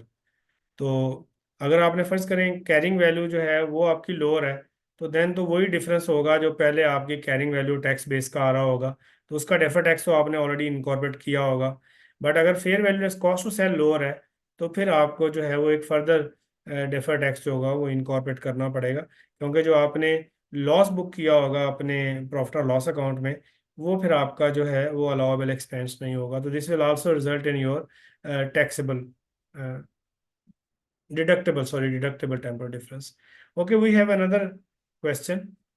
Differences in accounting and tax basis on initial recognition do not lead to deferred tax. बिल्कुल ऐसे ही है जी, बिल्कुल ऐसे ही है, बट आपने इसको ब्लैंकेट नहीं समझना, ठीक है ना। जैसे आपने कोई इनकम बुक की और एसेट बुक किया, तो इनिशियल रिकग्निशन पे डिफरेंस आ सकता है, लेकिन वहाँ अकाउंटिंग इनकम हिट हो गई है। जैसे interest receivable debit P&L credit, interest will be taxed on receipt base, तो यहाँ भी डिफरेंस आ गया, बट यहाँ अकाउंटिंग इनकम हिट हो गई है, इसलिए ये एक्सेप्शन में फॉल नहीं करेगा। तो एक्सेप्शन को पूरा पढ़ना है, ना कि उसको ब्लैंकेट अप्लाई कर देना है, ठीक है। तो ये मैंने दोनों क्वेश्चन का आंसर दे दिया, ये एक ही साहब है जिन्होंने ये क्वेश्चन पूछे थे। आई थिंक ये क्लियर हो जाएगा, एक्सेप्शन को पूरा समझें जी, ब्लैंकेट नहीं नहीं समझना आपने। ओके जी, इसी तरह IFRS 9 है, तो जो आपके फाइनेंशियल एसेट्स होते हैं, ज़ाहिर है कि अंडर IFRS 9 फाइनेंशियल एसेट अगर इक्विटी है, इक्विटी में इन्वेस्टमेंट है, तो उसमें तो सिर्फ दो मेजरमेंट बेसिस हैं, at fair value through P&L है या at fair value through OCI है। इसी तरह अगर आपका इन्वेस्टमेंट इन डेट सिक्योरिटीज़ है, तो ज़ाहिर है कि आपका at fair value through P&L भी है, at fair value through OCI है, और एट अमोटाइज कॉस्ट भी है। तो नॉर्मली वहाँ पे जो आपकी कैरिंग वैल्यूज होती हैं वो टैक्स बेसिस जो कि नॉर्मली कॉस्ट होती है उससे डिफर कर जाती हैं, तो उस केस में फिर आपका एक डिफर टैक्स राइज हो जाता है। Revenue from contract with customers है, इसमें भी प्रॉब्लम आ जाती है। Sometime you recognise the revenue and recognise the contract asset, तो नॉर्मली आपके पास राइट टू बिल नहीं है, that is dependent on some future condition. तो उस केस में ज़्यादा कि आपका कॉन्ट्रैक्ट एसेट जो आप रिकग्नाइज करते हैं वो रेवेन्यू जो है वो chargeable to tax in current year नहीं है, क्योंकि वो आपने अपनी सेल्स टैक्स रिटर्न में भी रिपोर्ट नहीं किया होगा, और उसकी इनवॉइस भी अभी आपने इशू नहीं की होगी। तो देन इस केस में जो आपका कॉन्ट्रैक्ट एसेट होता है that will also give rise to your deferred tax liability. And similarly IFRS 15 में जो कॉन्ट्रैक्ट लायबिलिटी का कॉन्सेप्ट है वो भी आपका एक डिफर टैक्स क्रिएट कर देता है, क्योंकि समटाइम एडवांस इनकम जो है वो रिसीट बेस पे टैक्स हो जाती है, तो उस केस में भी आपका फिर एक डिफर टैक्स अराइज हो जाता है। Okay, we have another question. There was a time when capital gain tax was exempt on building after specific number of years of usage.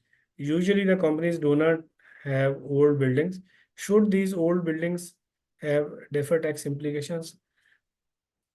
देखिए, जो है ना, बिल्डिंग वाला जो कॉन्सेप्ट है वो तो अभी भी है 6 साल वाला, लेकिन जो बिजनेस में यूज हो रही होती है ना नॉर्मली बिल्डिंग्स, तो उनके लिए ये कंडीशंस नहीं है। ठीक है ना, वो तो आपका normally property plant and equipment का पार्ट है। उसमें जो लैंड का पोर्शन होता है ना, उसके ऊपर इशू है। बिल्डिंग वाले के ऊपर पोर्शन के ऊपर प्रॉब्लम नहीं है, उसमें लैंड वाले पोर्शन के ऊपर प्रॉब्लम है। और लैंड के ऊपर भी इसलिए है कि लैंड का गेन जो है वो 6 साल के बाद एग्जेम्प्ट हो जाता है। तो उसके ऊपर सुप्रीम कोर्ट की भी मेरा ख्याल है शायद कोई वर्डिंग है कि वो टैक्स नहीं होगा ना, क्योंकि वो बिजनेस के अंदर यूज हो रही थी लैंड ना, वो इन्वेंट्री के तौर पे नहीं थी।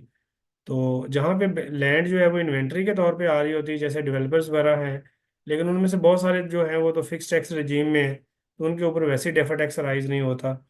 तो देखना पड़ेगा कि नेचर ऑफ बिजनेस क्या है, और उसके ऊपर जो है वो कौन सा जो टैक्सेशन फ्रेमवर्क है वो एप्लीकेबल है। ठीक है ना, तो फिर बात हो सकती है, अदरवाइज तो कोई ऐसा एक्सेप्शन नहीं है मास वाइड लैंड के, बिल्डिंग एक्सेप्शन नहीं है। ओके जी, हम डिफरेंट आईएफआरएस के अंदर जो प्रॉब्लम्स है उनको हम डिस्कस कर रहे थे। इसी तरह आईएफआरएस 16 है, लीजेस, ये हमने पहले भी बात कर ली है। तो ओके जी, we have another question. May I understand that difference that have no effect future profits do not attract defer tax and nil all other situations. मेरा ख्याल है कि हम स्टैंडर्ड की वर्डिंग पे रहें। मैंने पहले भी रिक्वेस्ट की है कि हम ब्लैंकेट जो है ना वो बात ना करें। ठीक है, तो ब्लैंकेट बात का जो है ना वो आंसर ज़रा मुश्किल हो जाता है। तो हम किसी सिचुएशन के किसी सिनेरियो की बात करें। हाँ, डेफर टैक्स का जो बेसिक कॉन्सेप्ट है वो यही है कि ऐसे एसेट्स और लायबिलिटीज जो आपके फ्यूचर ईयर्स के टैक्सेबल प्रॉफिट को लार्जर या स्मॉलर करें, that will result in defer tax. Otherwise there is no defer tax to be recognise. तो अगर आपका क्वेश्चन इस कॉन्टेक्स्ट में है तो फिर ठीक है, अगर आपका क्वेश्चन इस कॉन्टेक्स्ट में नहीं है तो फिर मेरा ख्याल है कि सिचुएशन को देखना पड़ेगा हमें। ओके जी, लीजेस जैसे हमने ऑलरेडी डिस्कस किया था कि लीज लाइबिलिटी है या राइट ऑफ यूज है, तो उसके ऊपर इनिशियली तो डेफर टैक्स रिकग्नाइज नहीं होता, बट उनका सब्सिक्वेंट डेफर टैक्स रिकग्नाइज होता है। IS 19 में नॉर्मली प्रॉब्लम आती है जब आप पोस्ट एम्प्लॉयमेंट बेनिफिट्स में जाते हैं। तो पोस्ट एम्प्लॉयमेंट बेनिफिट्स में अगर आपका कोई डिफाइंड कंट्रीब्यूशन प्लान है या डिफाइंड बेनिफिट प्लान है, तो उसको अकॉर्डिंगली देखना पड़ेगा। तो अगर आपका डिफाइंड कंट्रीब्यूशन प्लान है, तो अगर वो रिकग्नाइज्ड हो, तो फिर तो आपकी जो कंट्रीब्यूशन होती है वो आपको immediately as an expense allow हो जाती है। लेकिन अगर आपका डिफाइंड कंट्रीब्यूशन है बट वो रिकग्नाइज नहीं है, तो फिर जब एम्प्लॉय को एक्चुअल पेमेंट होती है और उसके ऊपर जब आप विद होल्डिंग प्रॉपर कर लेते हैं, तो फिर उसके ऊपर जो है वो आपको एक्सपेंस अलाउ होता है। तो इसका मतलब ये हुआ कि अगर आप अनरिकग्नाइज्ड प्रोविडेंट फंड में कंट्रीब्यूशन कर रहे होंगे, तो वो भी आपका डेफर टैक्स क्रिएट कर देगा। इस तरह जो आपके ग्रेजुएटी प्लान्स होते हैं, अगेन उसके अंदर भी देखना पड़ेगा कि वो फंडेड है अनफंडेड है। तो फंडेड है और रिकग्नाइज्ड है, तो फिर तो जो कंट्रीब्यूशन आपने करनी है वही आपको एज एन एक्सपेंस अलाउ हो जाना है। लेकिन जो आप अकाउंटिंग में एक्सपेंस बुक करते हैं, वो तो आप फिर जो आपका IS 19 है, वो आपको एक्सपेंस के करंट सर्विस कॉस्ट की शक्ल में देता है, पास सर्विस कॉस्ट, तो नॉर्मली वो आप रिकग्नाइज कर रहे होते हैं। और सर्टन रीमेजरमेंट के भी इनकम्स और एक्सपेंसेस आप रिकग्नाइज कर रहे होते हैं। तो उस केस में आपका डेफर टैक्स जो है वो यकीनी तौर पे अराइज हो जाता है। और फिर वहाँ पे कुछ जो आपके इनकम और एक्सपेंसेस हैं उनका जो इफेक्ट है वो आप P&L में ले रहे होते हैं, कुछ अदर कॉम्प्रिहेंसिव इनकम में ले रहे होते हैं। तो रिजल्टेंटली जो डेफर टैक्स होता है उनका, वो भी कुछ P&L में रिकग्नाइज होता है और कुछ अदर कॉम्प्रिहेंसिव इनकम में रिकग्नाइज होता है। तो अगर आपका ग्रेजुएटी प्लान जो है वो अनफंडेड है, तो उस केस में फिर जो है वो नॉर्मली आप प्रोविजन क्रिएट करते हैं, और वो नॉर्मली आपको तब अलाउ होती है जब आप उसको पेमेंट करते हैं। तो उस केस में भी फिर आपका एक तरह का डिडक्टेबल टेम्पोर डिफरेंस क्रिएट हो रहा होता है, और वो डेफर टैक्स एसेट क्रिएट कर रहा होता है। और अगेन उसमें भी एक्चुरियल वैल्यूएशंस होती हैं, और उसमें भी कुछ इम्पैक्ट जो होता है वो P&L में होता है और कुछ अदर कॉम्प्रिहेंसिव इनकम में होता है, तो रिजल्टेंटली उसका जो डिफर्ड टैक्स है वो भी P&L में या अदर कॉम्प्रिहेंसिव इनकम में आप चार्ज करेंगे। IS 16 है, एक तो डेप्रिसिएशन के रेट्स का फर्क होता है अंडर अकाउंटिंग और टैक्स और दूसरा जो है वो आपका रीवैल्यूशंस या इम्पेयरमेंट्स वगैरह का इम्पैक्ट होता है। तो रीवैल्यूशंस या इम्पेयरमेंट या जो रेट ऑफ डेप्रिसिएशन है उसके डिफरेंस की वजह से भी डेफर्ड टैक्स आपको इनकॉर्पोरेट करना पड़ेगा। फिर IS 20 गवर्नमेंट ग्रांट्स हैं।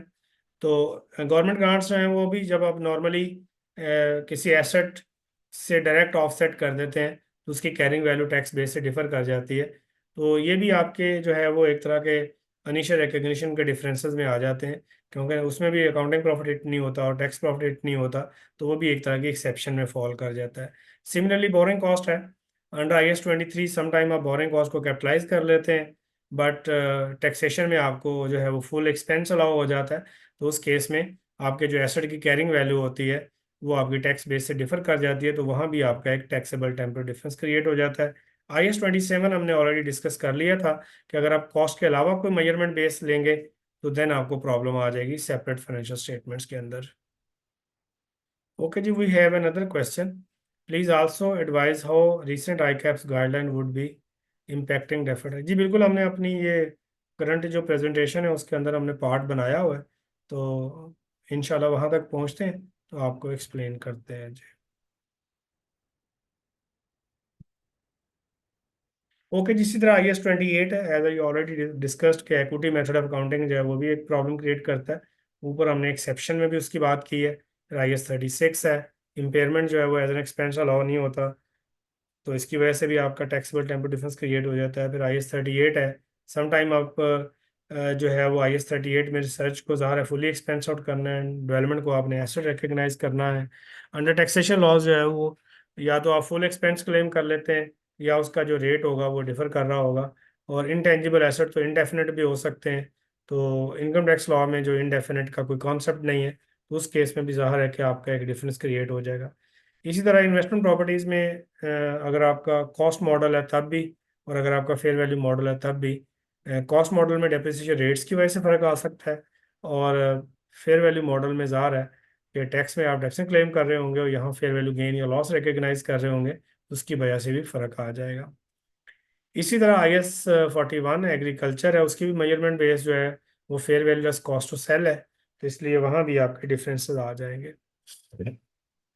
इसी तरह IFRIC 7 है, IS 29 है। अगर आप अपनी फाइनेंशियल स्टेटमेंट किसी हाइपर इन्फ्लेशन इकोनॉमी में बना रहे होते हैं तो वहाँ नॉर्मली आपकी CPP अकाउंटिंग या करंट कॉस्ट अकाउंटिंग आपकी बेसिस होती हैं, तो वो डिफर कर रही होती हैं आपकी हिस्टोरिक कॉस्ट से, तो वहाँ भी आपका प्रॉब्लम आ जाता है। उसके अलावा IFRIC 23 है, इसको भी हम आगे जाकर डिस्कस करते हैं। और SAC 25 है, ये इसको भी हम डिस्कस करते हैं। ये आपकी सर्टन अनसर्टेनिटीज हैं रिगार्डिंग द यू कैन से application under the taxation loss, तो उसको हम फिर बाद में डिटेल से देख लेते हैं। लेकिन जी IFRIC 23 है, ये रिसेंटली पब्लिश हुई है और इसमें बेसिकली जो कॉन्सेप्ट डिस्कस किया गया है वो ये है कि अगर आप कोई ट्रीटमेंट करने जा रहे हैं, किसी टैक्स रिटर्न में कोई एक्सपेंस क्लेम करने जा रहे हैं और आपका जो ट्रीटमेंट है उसके ऊपर अनसर्टेनिटी है कि whether that will be accepted और नॉट, तो फिर स्टैंडर्ड सेज के सॉरी IFRIC सेज के आपने ये देखना है कि जो आपका ट्रीटमेंट है अगर वो प्रोबेबल है कि टैक्सेशन अथॉरिटीज एक्सेप्ट कर लेंगी, तो फिर तो आपने उस ट्रीटमेंट को जो है वो आपने इनकॉर्पोरेट करना है प्रोबेबिलिटी की बेस के ऊपर। और अगर आपको लगता है कि प्रोबेबल नहीं है और आपके पास एक रेंज ऑफ अनसर्टेनिटीज हैं कि टैक्सेशन अथॉरिटीज जो हैं वो ये ट्रीटमेंट करेंगी, ये ट्रीटमेंट करेंगी, ये ट्रीटमेंट करेंगी, आपके पास एक रेंज ऑफ अनसर्टेनिटीज हैं, तो देन फिर आपने देखना है कि फिर आपने या तो मोस्ट आप जो है उनके एक्सपेक्टेड वैल्यू निकाल लेंगे और उसको आप जो है वो अपने टैक्स रिटर्न के अंदर इनकॉर्पोरेट कर लेंगे। तो ये दो चीज़ें हैं कि अगर एक ही ट्रीटमेंट है उसके ऊपर क्वेश्चन मार्क है, तो फिर आप उसकी उस देखेंगे कि प्रोबेबल है। प्रोबेबल क्या है? अगर प्रोबेबल है कि आपको फर्स्ट करें एक एक्सपेंस अलाउ हो जाएगा तो आप क्लेम कर लें, और अगर प्रोबेबल नहीं है कि आपको एक्सपेंस अलाउ नहीं होगा तो ना करें क्लेम। और अगर आपके पास एक रेंज ऑफ अनसर्टेनिटीज है कि आपको फर्स्ट 100 मिलियन का एक्सपेंस अलाउ होगा, 200 का होगा, 300 का होगा, ठीक है, तो देन आप कहेंगे जी किसकी जो मोस्ट प्रोबेबल अमाउंट है वो ले लें आप। या आप कहते हैं जी कि हमारे पास जो है वो मोस्ट प्रोबेबल रेलिवेंट नहीं है, तो फिर आप 100 की, 200 की और 300 की जो प्रोबेबिलिटी है उसको आप मल्टीप्लाई कर दें उनकी अमाउंट के साथ, तो आपके पास एक एक्सपेक्टेड वैल्यू आ जाएगी। फिर आप उसको इनकॉर्पोरेट कर लें। ज़ाहिर है कि ये जो भी आप एस्टिमेट करेंगे, फिर आप अगली हर रिपोर्टिंग डेट पे जाके उसको आप रिव्यू भी करेंगे और री एस्टिमेट भी कर लेंगे। तो ये बेसिकली इफ्रिक 23 है कि अगर कुछ आपका जो टैक्स ट्रीटमेंट है उसके ऊपर अगर कोई अनसर्टेनिटी है तो उसको आपने कैसे रिजॉल्व करना है। उसके बाद SEC 25 है। ये बेसिकली SEC इस बात से रिलेटेड है कि अगर फर्ज करें आपका कोई टैक्स स्टेटस चेंज हो जाता है, जैसे फर्ज करें आप पहले एक स्मॉल एंटिटी थी, बाद में आप जो है वो मीडियम साइज या लार्ज साइज एंटिटी हो गई हैं। तो आप जानते हैं कि पाकिस्तान में भी डिफरेंट जो है ना वो टैक्स रिजीम्स हैं। स्मॉल साइज एंटिटीज़ के लिए अलहदा है, फिर ज़्यादा मीडियम और लार्ज साइज एंटिटीज़ के लिए अलहदा है। तो देन इस SIC का बेसिक ऑब्जेक्टिव ये है कि अगर किसी एंटिटी का टैक्स स्टेटस चेंज हो जाता है जिसकी वजह से उसका जो टैक्स इफेक्ट है ऑन डेफर टैक्स वो चेंज हो जाता है, तो वो आया जो टैक्स कॉन्सिक्वेंसेस चेंज हो रहे हैं उनको आपने रेट्रोस्पेक्टिवली एडजस्ट करना है या प्रोस्पेक्टिवली एडजस्ट करना है। तो इस SIC में है कि आप उनको प्रोस्पेक्टिवली एडजस्ट करेंगे और इसको as a change in accounting estimate के तौर पे आप कंसिडर करेंगे।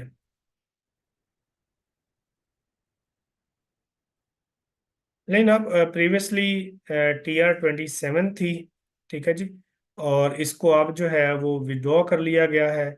वो एक बड़ी सिंपल सा ट्रीटमेंट देती थी कि अगर आप नॉर्मल टैक्स रजीम में हैं तो फिर आप डेफर टैक्स एसेट रिकग्नाइज करेंगे, अगर आप normal tax defer tax liability या एसेट रिकग्नाइज करेंगे। अगर आप फाइनल टैक्स रजीम में हैं तो फिर आप नहीं करेंगे। और अगर एक एंटिटी जो है वो नॉर्मल टैक्स रजीम में भी थी और फाइनल टैक्स रजीम में भी उसकी कुछ इनकम फॉल कर रही थी, तो फिर वो जो है या तो कोई फ्यूचर पैटर्न अपना बना ले, वरना फिर जो उसका करंट ईयर का पैटर्न है उसके अकॉर्डिंगली जितनी उसकी इनकम जो है वो नॉर्मल टैक्स रजीम में है वहाँ तक जो है वो आप डेफर टैक्स एसेट या लायबिलिटी रिकग्नाइज कर रहे हैं। This was the previous TR। अब इसके ऊपर जो है अभी रिसेंटली जो है वो एक नई गाइडलाइन आई है, उसको भी हम दोबारा देख लेते हैं। बट पहले हम जरा जल्दी से मेजरमेंट के प्रिंसिपल्स को देख लें। तो as far as the current tax is concern, current tax जो है वो मेजर होता है एट द एप्लीकेबल या substantively applicable rate at the reporting date for the current year. यानी जो करंट ईयर के लिए करंट रिपोर्टिंग डेट के ऊपर एप्लीकेबल रेट है उसके ऊपर आपने करंट टैक्स को कैलकुलेट करना है। As far as your defer tax is concern, defer tax के लिए ये है कि जो आपके टैक्सेबल या डिडक्टेबल टेम्पोरल डिफरेंसेस आ रहे हैं उनके ऊपर आपने टैक्स रेट यूज करना है which has been substantively enacted at the current reporting date for future years. ठीक है जी। जैसे फर्ज करें अभी हमारे यहाँ सुपर टैक्स का रेट आगे हैं और वो भी एक तरह का आपका आप कह लेंगे टैक्स का पार्ट है, तो फिर आप ज़ाहिर है कि आपकी इनकम जो है अगर सुपर टैक्स भी सब्जेक्ट टू टैक्स हो रही है तो फिर आपका जो टैक्स रेट है वो ज़ाहिर है वो 29% नहीं होगा, वो ज़्यादा हो जाएगा। बस आपने देखना ये है कि जो सुपर टैक्स है वो करंट रिपोर्टिंग डेट पे इनेक्टेड है कि नहीं है। और फर्ज करें 4 5 10 साल पहले ये था कि गवर्नमेंट ने फ्यूचर ईयर्स के टैक्स रेट भी दे दिए थे, तो उस केस में फिर आप ये देखेंगे कि मेरे कौन से टैक्सेबल या डिडक्टेबल टेम्पोर डिफरेंसेस जो हैं वो किस साल में रिवर्स हो रहे हैं। फिर उस साल का जो रेट होगा वो आप अपने टैक्सेबल या डिडक्टेबल टेम्पोर डिफरेंस के ऊपर यूज़ करेंगे और फिर करंट रिपोर्टिंग डेट के ऊपर आप डेफर्ड टैक्स एसेट या लायबिलिटी को मेजर कर लेंगे। एक बड़ा जो इम्पोर्टेंट आस्पेक्ट डेफर्ड टैक्स की मेजरमेंट में है वो ये कि आपने ये देखना होता है कि ये जो एसेट है ये मेरा रियलाइज जो है वो अगर एक से ज़्यादा वेज से हो सकता है तो देर इज़ ए पॉसिबिलिटी कि आपका टैक्स रेट भी जो है वो डिफरेंट टाइप्स ऑफ रियलाइजेशन के ऊपर डिफरेंट हो। उस केस में फिर मैनेजमेंट जो है वो फोरकास्ट करेगी कि ये जो इसका टैक्सेबल या डिडक्टेबल टेम्पर डिफरेंस है वो उस एंटिटी ने रियलाइज या सेटल कैसे करना है, एंड अकॉर्डिंगली फिर जो है उसके ऊपर वो रेट अप्लाई करेगी। जैसे अभी हम इन्वेस्टमेंट इन सब्सिडीज एसोसिएट्स की बात कर रहे थे, तो अगर फर्ज करें आपकी इन्वेस्टमेंट इन एसोसिएट है, इक्विटी मेथड में है और उसका अनडिस्ट्रीब्यूटेड प्रॉफिट पड़ा हुआ है, तो फिर आपने ये देखना है कि अच्छा ये प्रॉफिट हम डिविडेंड की शक्ल में रियलाइज करेंगे तो ज़ाहिर है डिविडेंड का रेट अप्लाई कर देंगे। अगर आप कहेंगे नहीं जी हमने तो उसको सेल करना है और उसके ऊपर अगर कोई कैपिटल गेन टैक्स है तो उसका रेट यूज़ कर लेंगे। अकॉर्डिंगली फिर आप हर टैक्सेबल या डिडक्टेबल टेम्पोरल डिफरेंस जो होगा उसको देखेंगे कि आपने इस एसेट या लायबिलिटी को रियलाइज या सेटल करना कैसे करना है, और अकॉर्डिंगली वो रेट आप उसके ऊपर अप्लाई करेंगे। ओके जी, डिस्क्लोजर्स में एक तो आपने ज़ाहिर है कि टैक्स एक्सपेंस का डिस्क्लोजर देना है, उसमें करंट टैक्स भी आ जाएगा, करंट टैक्स करंट ईयर भी आ जाएगा, और करंट टैक्स प्रायर ईयर्स भी आ जाएगा। और फिर आपने जो है वो डिफर टैक्स जो है वो भी आपने इनकॉर्पोरेट करना है उसके अंदर। और फिर जो है वो आपने एक रिकन्सिलेशन बनानी होती है टैक्स ऑन अकाउंटिंग प्रॉफिट और टैक्स एक्सपेंस के दरमियान। तो वो रिकन्सिलेशन भी आपका पार्ट, उसको आप अमाउंट में भी बना सकते हैं और परसेंटेज के अंदर भी बना सकते हैं। ओके जी, प्रेजेंटेशन में जो इम्पोर्टेंट बात ये है कि पहले भी हमने डिस्कस किया है कि टैक्स एक्सपेंस वहीं रिकग्नाइज करना है जहां आपने रिलेटेड इनकम या एक्सपेंस चार्ज किया है। तो अगर कोई इनकम या एक्सपेंस पीएनएल में है तो उसका रिलेटेड टैक्स इफेक्ट भी पीएनएल में होगा।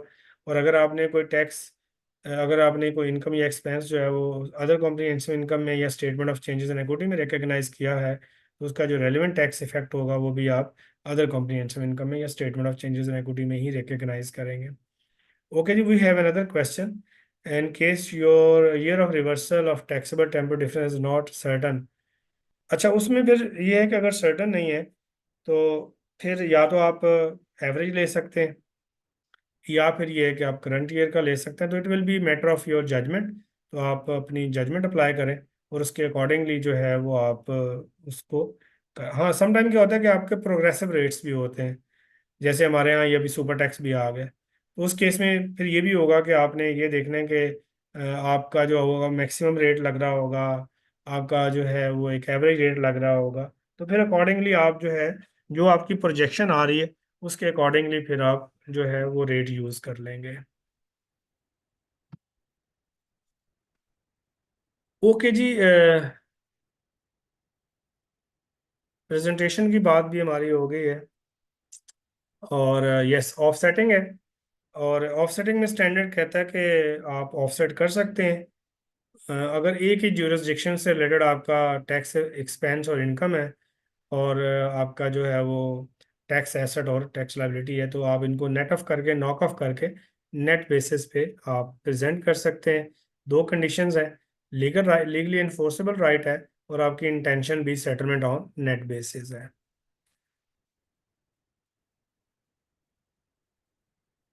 इसी तरह डेफर्ड टैक्स एसेट और डेफर्ड टैक्स लायबिलिटी जो है इनको भी आप ऑफसेट कर सकते हैं। इसकी भी कंडीशंस आपके सामने गिवन है। ठीक है जी। तो the entity has a legally enforceable right then against current tax liabilities, and the deferred tax asset and liabilities are related to income levied by the same taxation authorities. तो ये yes, ये just repetition है, तो हम आगे चलते हैं। Disclosures हैं जी। तो आई थिंक हमारे पास टाइम थोड़ा कम रह रहा है, तो हम जो करंट आई है ना उसको ज़रा देख लें। आप एक दफ़ा पढ़ लें, अगर इसमें कोई कंफ्यूजन आपको नज़र आ रही है तो we can discuss, but these are very simple things, तो ये हो जानी चाहिए। ओके जी, this can be you can say numeric disclosure in the financial statement.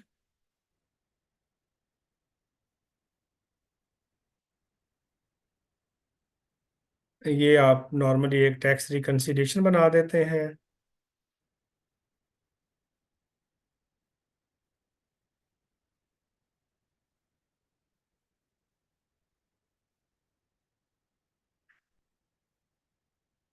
Okay, this is the new guideline which has been published recently.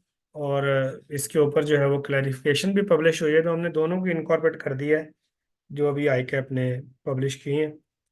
तो basically ये minimum tax और जो आपके फाइनल टैक्स और इस तरह की जो चीज़ें हैं उससे रिलेटेड है। तो पहले जो TR 27 थी उसको विड्रॉ कर लिया गया है, और कॉम्प्रिहेंसिव एक आप कह लें कि गाइडलाइन दी गई है। अच्छा, पहले एक कॉन्सेप्ट को समझ लें ताकि आगे आपको ये समझने में आसानी हो। वो ये कि जब हम IS 12 की बात कर रहे थे, तो IS 12 बात कर रहा था कि आपने जो इनकम टैक्स है अंडर IS 12 वो है टैक्स ऑन प्रॉफिट। यानी बेसिकली इसमें जो वर्ड इनकम है, it doesn't mean revenue, it's basically profit. तो ये बड़ी देर तक डिबेट रही कि जो आई कैप जो गाइडलाइन है इसके ऊपर देनी चाहिए, क्योंकि Pakistan is a special area जहाँ पे हमारा जो है वो बहुत सारे सर्कमस्टांसेस में रेवेन्यू टैक्स हो जाता है और वो फाइनल हो जाता है, या वो मिनिमम है। मिनिमम का मतलब ये होता है कि जहाँ तक आपने पे कर दिया है वो आप कंपेयर करेंगे अपनी नॉर्मल नॉर्मल टैक्स के साथ, और अगर आपका नॉर्मल टैक्स जो है वो कम है और मिनिमम ज़्यादा है तो मिनिमम आपका फाइनल हो जाएगा, या अगर आपका नॉर्मल ज़्यादा है मिनिमम कम है तो फिर आपको नॉर्मल देना पड़ेगा। तो इसके ऊपर कोई गाइडलाइन नहीं थी। सिमिलरली जो सेक्शन 113 में आप मिनिमम टैक्स पे करते थे उसके ऊपर भी जो थी वो गाइडलाइन जो थी वो सफिशिएंट नहीं थी। तो यूं फिर आईकैप ने ये रिसेंट एक गाइडलाइन दी है। Again I repeat the concept कि जो IS 12 है वो वर्ड यूज करता है income in terms of profit, यानी it's a tax on profit. That's why कि जो पहली स्लाइड्स में आपने देखा था कि हम बात कर रहे थे कि ये एक्सपेंसेस के ऊपर सेव होता है और इनकम के ऊपर चार्ज होता है। लेकिन जो हमारा लोकल रेगुलेशंस हैं उसको अगर आप देखें तो वहाँ बहुत सारा जो टैक्स है वो तो रेवेन्यू, ग्रॉस रेवेन्यू पे चार्ज होता है, वो या मिनिमम हो जाता है या वो फाइनल हो जाता है। और इवन अगर किसी साल में आपका लॉस आ रहा हो या आपका सेक्शन 113 का जो टैक्स है वो ज़्यादा हो और नॉर्मल का कम हो तो फिर आपको मिनिमम पे करना पड़ जाता है। तो एक जो था वो एक आप कह लें कि एक बड़ी कॉम्प्रिहेंसिव गाइडलाइन की ज़रूरत थी, क्योंकि IS 12 जो था वो इसको केटर नहीं कर रहा था। और चूंकि IS 12 केटर नहीं कर रहा था तो जो ट्रीटमेंट हो रही थी वो एज पर IS 12 नहीं हो रही थी। तो अब जो ट्रीटमेंट बेसिकली रेफर किया गया है उसमें एक तो एक इफ्रिक का सहारा लिया गया है जो कि लेवीज के ऊपर है, और दूसरा जो है वो इनकम टैक्स की जो डेफिनेशन एज पर IS 12 है उसको एलेबोरेट किया गया है। तो हमारे पास यहाँ पे दो क्वेश्चंस आए हुए हैं, इसको हम देख लेते हैं जी। अच्छा जी, एक इसमें क्वेश्चन आया है, please ask to ICAP's official to share recording and PPT of the lectures. अच्छा, ये तो वो खुद कर लेंगे। Unfortunately I had not received last week's lectures yet. ये तो उनका काम है। Session recordings will be posted on YouTube channel of. अच्छा, ये उन्होंने आंसर आपको दे दिया, ये सलमान अजहर साहब ने कि जी हमने ये कर दिया, तो ये देखना, ये हमसे रिलेटेड नहीं है जी। हम आगे चलते हैं। तो पहले हम जो है वो ज़रा टैक्स रजीम को हम देख लेते हैं कि टैक्स रजीम क्या है जो पाकिस्तान में एप्लीकेबल है। फिर उसके अकॉर्डिंगली जो इफ्रिक 21 है या आपका जो IS 12 है, और फिर जो गाइडलाइन दी है उसको हमने कैसे यूज़ करना है। तो सेक्शन 113 है कंप्यूटेड ऑन टर्नओवर। आप सारे जानते हैं कि टर्नओवर के साथ जो है वो 1.25 था, मेरे ख्याल में आजकल 1.50 है। मल्टीप्लाई करते हैं तो आपके पास एक अमाउंट आ जाती है जी। नो टैक्सेस पेड या पेएबल ऑन जनरल इनकम जो है वो tax paid is less than the minimum tax. तो दोनों केसेस में यानी या तो आपका लॉस आ गया, आपने पे ही नहीं करना था, या आपने अपने जो नॉर्मल इनकम है वो कैलकुलेट की, टैक्सेबल प्रॉफिट निकाला, उसके साथ जब टैक्स कैलकुलेट किया तो वो कम आ रहा है, और आपका जो मिनिमम टैक्स अंडर सेक्शन 113 है वो ज़्यादा आ रहा है, तो देन जो है वो आपको फिर मिनिमम टैक्स पे करना पड़ता था। और फिर इनकम टैक्स लॉ में लिखा हुआ है कि आप इसको 3 साल तक कैरी फॉरवर्ड कर सकते हैं, यानी अगले सालों के टैक्स पेएबल के साथ आप एडजस्ट कर सकते हैं। अगेन कंडीशन ये थी कि अगले 3 सालों में आपका जो मिनिमम टैक्स है वो कम है और आपकी नॉर्मल की लायबिलिटी ज़्यादा है, तो फिर आपने अगर पिछले सालों में मिनिमम टैक्स पे किया हुआ था तो यू कैन रिकवर, आप उसको रिकवर कर सकते हैं।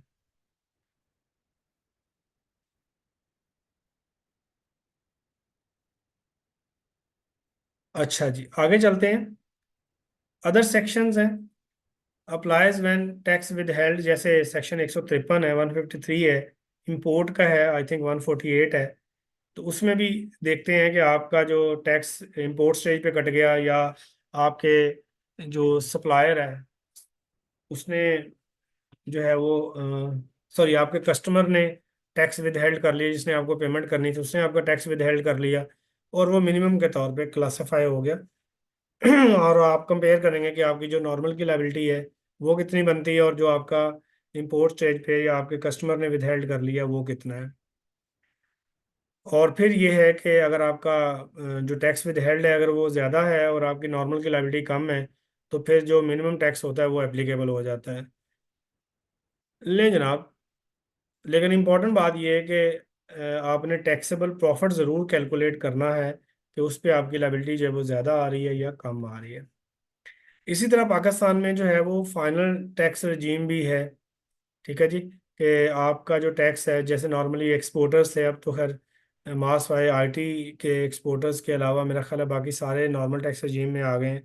तो उनका जो है वो जब उनकी एक्सपोर्ट रियलाइज होती है तो बैंक जो है वो टैक्स काट लेता है। ठीक है, तो designated on certain income stream computed without reference to general rates of taxes considered as full and final discharge of tax liability for that income stream. No carry forward of tax losses is allowed। ठीक है जी, तो यहाँ पे आपके कोई losses भी allow नहीं होते और आपका जो रिसीट होती है जो बैंक में आती है उसी के ऊपर टैक्स फाइनल हो जाता है। ओके जी, अब जो हम गाइडेंस है जो आईकैप ने पब्लिश की है वो बेसिकली मिनिमम टैक्स की सेक्शन 113 या अदर सेक्शंस में है, और फिर जो फाइनल टैक्स रजीम है उसको गाइडेंस के अंदर कवर किया गया है। ओके जी, अकाउंटिंग एनालिसिस और minimum tax and final tax की बात कर रहे हैं। करंट प्रैक्टिस जो हमारी है मिनिमम एंड फाइनल की, वो ये है कि अंडर इनकम टैक्स ऑर्डिनेंस जो है वो हम चार्ज करते हैं टर्नओवर या अदर बेसिस के ऊपर हम कैलकुलेट करते हैं, जैसे पेमेंट हो रही है या रिसीट हो रही है, और इनको हम करंटली जो है वो सारे के सारे को IS 12 के अकॉर्डिंगली अकाउंट फॉर कर लेते हैं। हालांकि अगर आप इनकम टैक्स की जो डेफिनेशन IS 12 के अंदर गिवन है, अगर वो आप अप्लाई करें तो ये जो आपके मिनिमम टैक्सेस हैं जो रेवेन्यू पे या पेमेंट्स पे चार्ज होते हैं, वो डेफिनेशन ऑफ आप कह लें इनकम टैक्स जो है वो सेटिस्फाई ही नहीं करते हैं। तो यूं प्रीवियसली जो हम उनको IS 12 के अंडर अकाउंट फॉर कर रहे थे, basically that was not correct. लेकिन कोई चूंकि इन्फॉर्मेशन नहीं थी और एक डिबेट जारी थी, तो प्रीवियसली हम सबको इनकम टैक्सेस का नाम दे के और उसको प्रॉफिट एंड लॉस अकाउंट में प्रेजेंट कर रहे थे। ओके, अब IS 12 जो है वो टैक्स को कैसे डिफाइन करता है, और जो IFRIC 21 है जो लेवीज है वो बेसिकली लेवीज को कैसे डिफाइन करती है। तो this is basically the main issue और द प्रॉब्लम जिसकी वजह से ये गाइडलाइन जो है वो पब्लिश की गई है।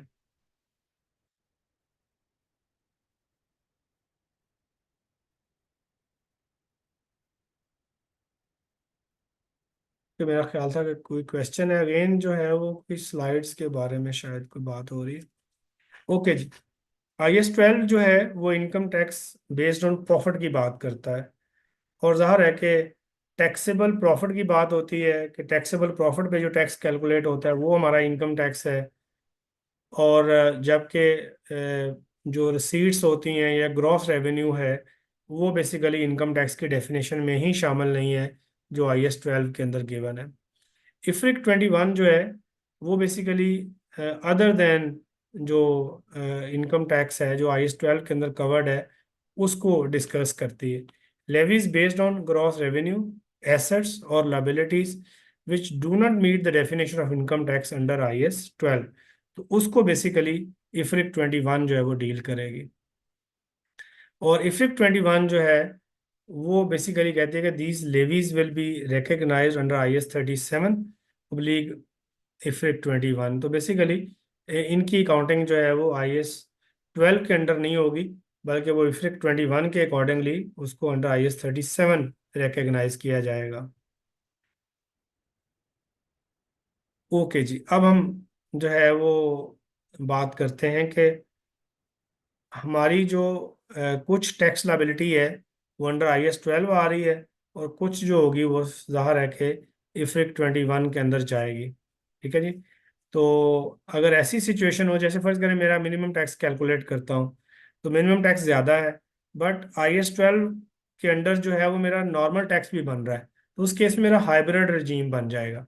यानी मेरी लाइबिलिटी जो है वो अंडर इनकम IS 12 भी है, और जो है वो IFRIC 21 भी है। आई रिपीट कि मैंने जो अपना लाइबिलिटी कैलकुलेट की है मिनिमम टैक्स की वो ज़्यादा है, बट जो मेरा नॉर्मल टैक्स कैलकुलेट हुआ है वो कम है, मैंने पे मिनिमम करना है।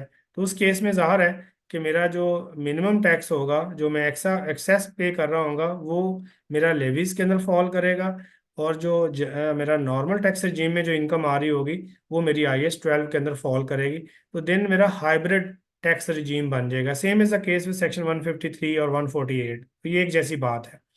और दूसरा एरिया है कि जहाँ पे मेरी जो इनकम है वो सारी की सारी फाइनल टैक्स में जा रही है। जैसे मैं एक एक्सपोर्टर हूँ और मैं एक्सपोर्ट बेस पे टैक्स हो गया हूँ, या मैं कोई बिल्डर हूँ और मेरा सारे का सारा टैक्स जो है वो मेरी रिसीट के ऊपर बेस कर गया है, और मुझे जो प्रॉफिट है उसके ऊपर मैंने टैक्स ही नहीं देना है, ना मैंने उसको प्रॉफिट से कंपेयर करना है। तो उस केस में ज़ाहिर है कि मेरी जो सारी की सारी इनकम होगी या जो सारे का सारा मेरा टैक्स जो होगा वो फिर लेवीज के तौर पे अंडर इफ्रिक 21 या IS 37 जो होगा उसके अकॉर्डिंगली क्लासीफाई हो जाएगा। तो ज़रा एक दफ़ा स्लाइड खुद भी पढ़ लें। और क्योंकि ये नई गाइडलाइन है, करंट ईयर से एप्लीकेबल हो गई है, ये मई में पब्लिश हुई है, और ज़ाहिर है कि ये इमीडिएटली एप्लीकेबल हो गई है। और इसकी एप्लीकेशन भी आगे जाके हम देखते हैं, इसकी एप्लीकेशन भी उन्होंने सर्टन एरियाज में रेट्रोस्पेक्टिव होनी है। तो इसलिए ज़रा इसको भी हमने बड़े गौर से देखना है और समझना है, क्योंकि करंट ईयर के ऑडिट्स के ऊपर ये एप्लीकेबल है। एक क्वेश्चन भी हमारे पास आया जी, sir please explain if an entity is continuously paying minimum tax in the past despite the fact that the entity is declaring profit but normal tax liability is less than the minimum tax, may we recognize deferred tax asset on minimum tax carried forward। ये हम आपको बताते हैं जी, यही सारी बातें करनी है। पहले ज़रा रजीम समझ लें कि रजीम कैसे है और चेंज क्या आ रही है, तो फिर इंशाल्लाह ये सारी बातें यही होनी है। ये आपके क्वेश्चन का आंसर भी मिल जाता है थोड़ी देर में।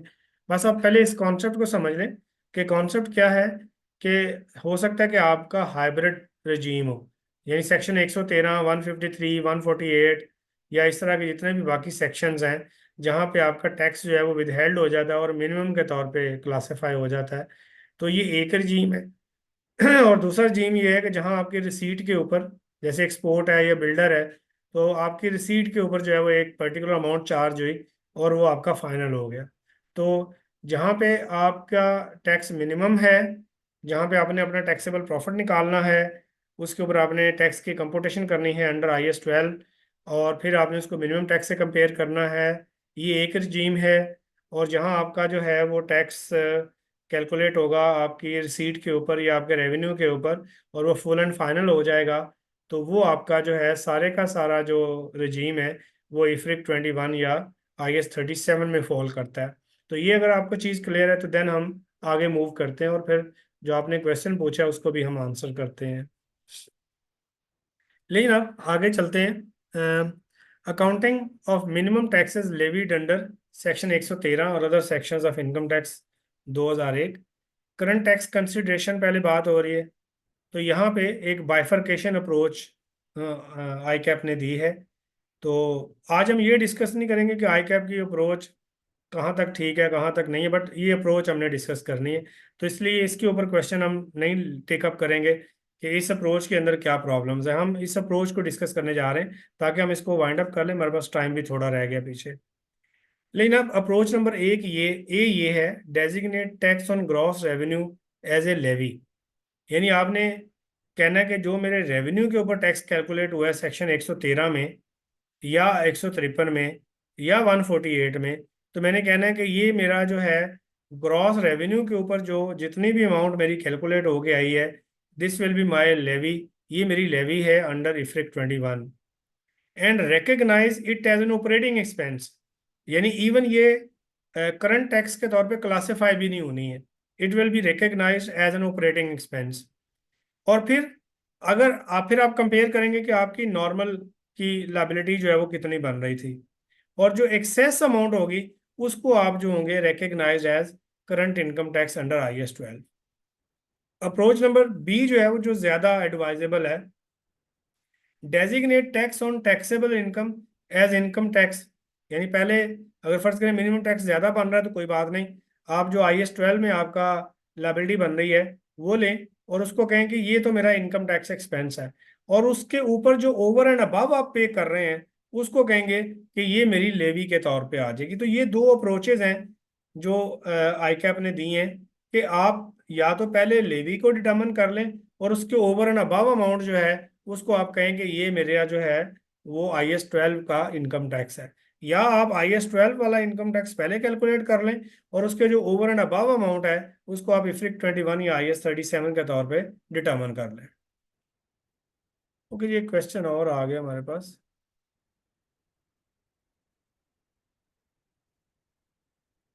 जी, ये अदील कैसर साहब ने जो बात की है बिल्कुल ठीक है, कि बिल्कुल ऐसे ही IS-12 और इफ्रिक 21 के अंदर आपने जो है वो क्लासिफिकेशन करनी है। बिल्कुल सही कह रहे हैं आप।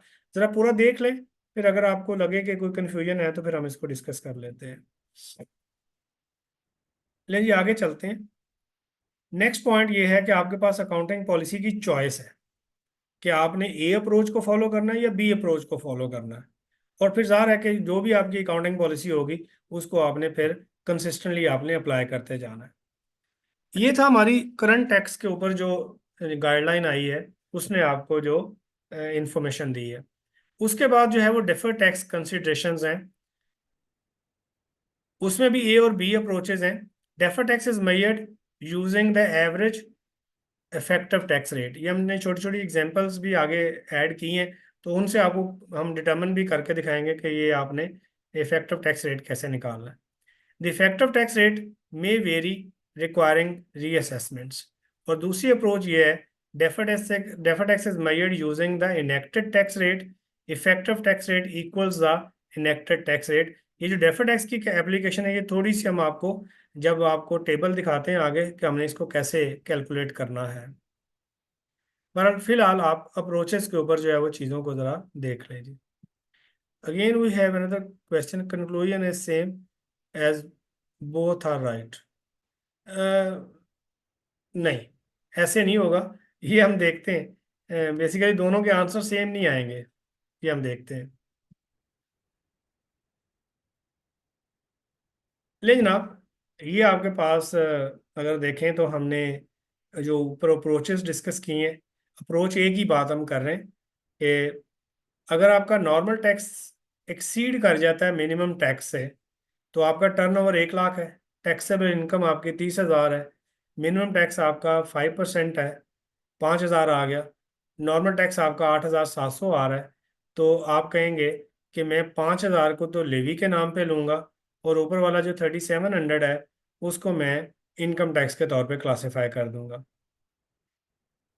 दूसरी तरफ अगर हम देखें तो आपका जो मिनिमम टैक्स है वो एक्सीड कर रहा है नॉर्मल टैक्स से।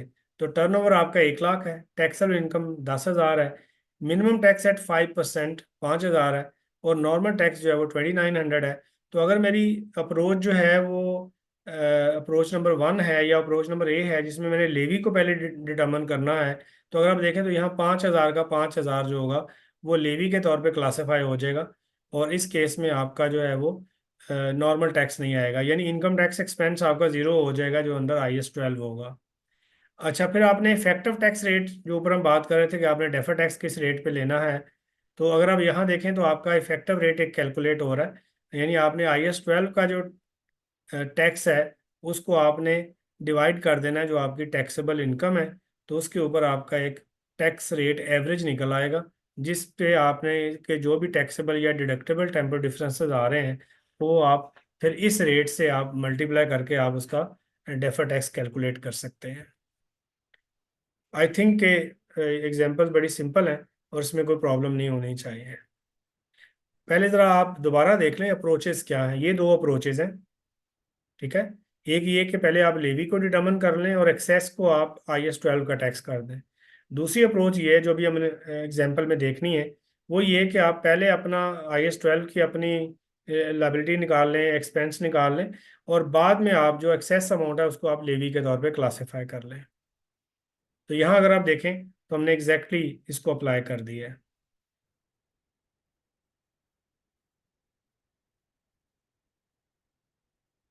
ओके जी।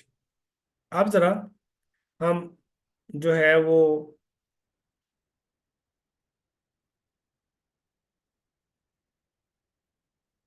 ले जाओ section 113 scenario number 1, non realisable ऑब्लिग adjustable minimum tax. Approach A, minimum tax recognized as levy, no current income tax recognized, defer tax consideration depend on future projections। तो scenario number 2 है realisable oblig adjustable minimum tax, tax paid as current income tax, और excess जो होगी वो recognise करेंगे as defer tax subject to IS-12। Other sections की बात करते हैं। Non recoupable minimum tax, approach A है minimum tax recognise as levy, unless qualifying as an asset. इसका मतलब ये है कि हो सकता है कि कुछ टैक्सेस जो होते हैं वो आपके अंडर IAS 16 या किसी भी स्टैंडर्ड में आपकी कॉस्ट ऑफ द एसेट का पार्ट बन जाते हैं, तो उस केस में वो एसेट में ऐड हो जाएंगे, अदरवाइज उनको आप जो होगा वो लेवी के तौर पे एक्सपेंस आउट कर देंगे। और फिर again deferred tax consideration depends on future projections. Approach number B है tax paid recognised as current income tax, excess recognised as levy unless qualifying as an asset. वो अगेन वही बात है, किसी एसेट का पार्ट बन सकते हैं कि नहीं बन सकते हैं। और transition to hybrid tax regime है, ये हम बाद में देखते हैं। पहले मुझे थोड़ी सी, अगर आप इसमें कोई कंफ्यूजन है तो प्लीज़ मुझे बता दें। अच्छा सॉरी, एक स्लाइड हम बीच में मिस कर गए, ये वाली हम जल्दी से मिस कर गए थे, वो हमने डिस्कस कर दी, लेकिन ये स्लाइड जरा देख लें। Normal tax exceed minimum tax other than under section 113। Turnover 1 lakh है, टैक्सेबल इनकम 30,000 है, मिनिमम टैक्स 5% है, और 5,000 है, और normal tax at the rate of 29% जो है वो 8,700 है। तो अप्रोच नंबर बी में 8,700 पूरे का पूरा आपका इनकम टैक्स एक्सपेंस के तौर पे आ जाएगा। दूसरे केस में आता है कि minimum tax exceed normal tax. Turnover tax 1 lakh है, टैक्सेबल इनकम 10,000 है, मिनिमम टैक्स एट 5% यानी 5,000 है, नॉर्मल टैक्स 2,900 है। तो 2,100 एज लेवीज आ जाएगा, और 2,900 जो है वो एज इनकम टैक्स आ जाएगा। अगेन आई से कि आप इस कॉन्सेप्ट को पहले अप्रोच ए और अप्रोच बी को ज़रा देख लें, और फिर मैं दोबारा से स्लाइड नंबर जो नेक्स्ट है उसको आस्ता आस्ता नीचे 1 को भी देखेंगे, 2 को भी देखेंगे कि आपको कोई कन्फ्यूजन तो नहीं आ रही, क्योंकि it's a presentation issue normally. और साथ इसके जो डेफर्ड टैक्स इम्प्लीकेशंस हैं वो ये कि आपने, ज़ाहिर है कि फिर एवरेज रेट निकालना है या एवरेज इफेक्टिव रेट निकालना है, जिसके ऊपर फिर आपने डेफर्ड टैक्स को कंप्यूट करना है, और कहीं पे आपका नॉर्मल टैक्स लगेगा।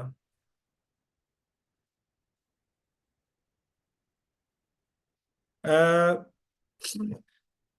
देखिए, आपने एडमिन एक्सपेंस के तौर पे तो स्टैंडर्ड ने वर्ड यूज़ नहीं किया, इसको ऑपरेटिंग एक्सपेंस के तौर पे यूज़ किया है। मेरा अपना ख्याल ये है कि जो हमारी करंट प्रेजेंटेशन आ रही है ना आजकल, अगर आप देखें तो करंट प्रेजेंटेशन ये होती है कि हम ऑपरेटिंग प्रॉफिट निकालते हैं, और उसके नीचे हम अदर ऑपरेटिंग एक्सपेंसेस माइनस करते हैं, और वहाँ से हम प्रॉफिट बिफोर टैक्स निकालते हैं।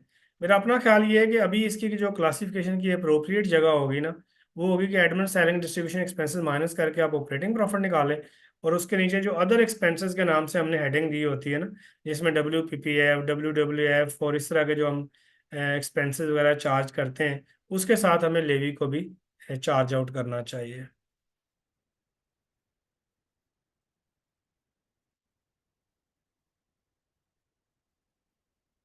लेकिन अब तो ये दो अप्रोचेज हमारे सामने हैं, और अगर इन अप्रोचेज की हम प्रैक्टिकल एप्लीकेशन देखें तो ये है कि पहले आप लेवी को डिटर्मिन कर लें, और एक्सेस को आप कहें जी मेरा इनकम टैक्स अंडर IAS 12 है। और दूसरी अप्रोच ये है कि पहले आप IAS 12 डिटर्मिन कर लें, और रिमेनिंग को आप अपनी लेवी के तौर पे कंसिडर कर लें।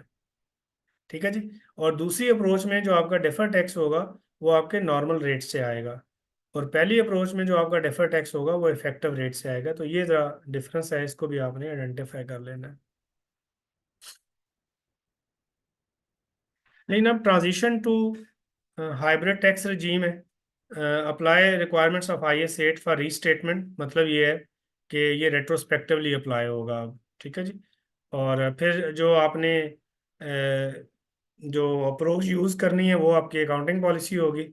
और उसके बाद ये है कि आपने जो अपना डेफर टैक्स है वो भी आपने रीअसेस करना है, और अकॉर्डिंगली जब सारी चीज़ें ज़ाहिर है आपकी रेट्रोस्पेक्टिवली जा रही हैं, तो मेरा ख्याल है कि ये भी रेट्रोस्पेक्टिवली ही अप्लाई होगा।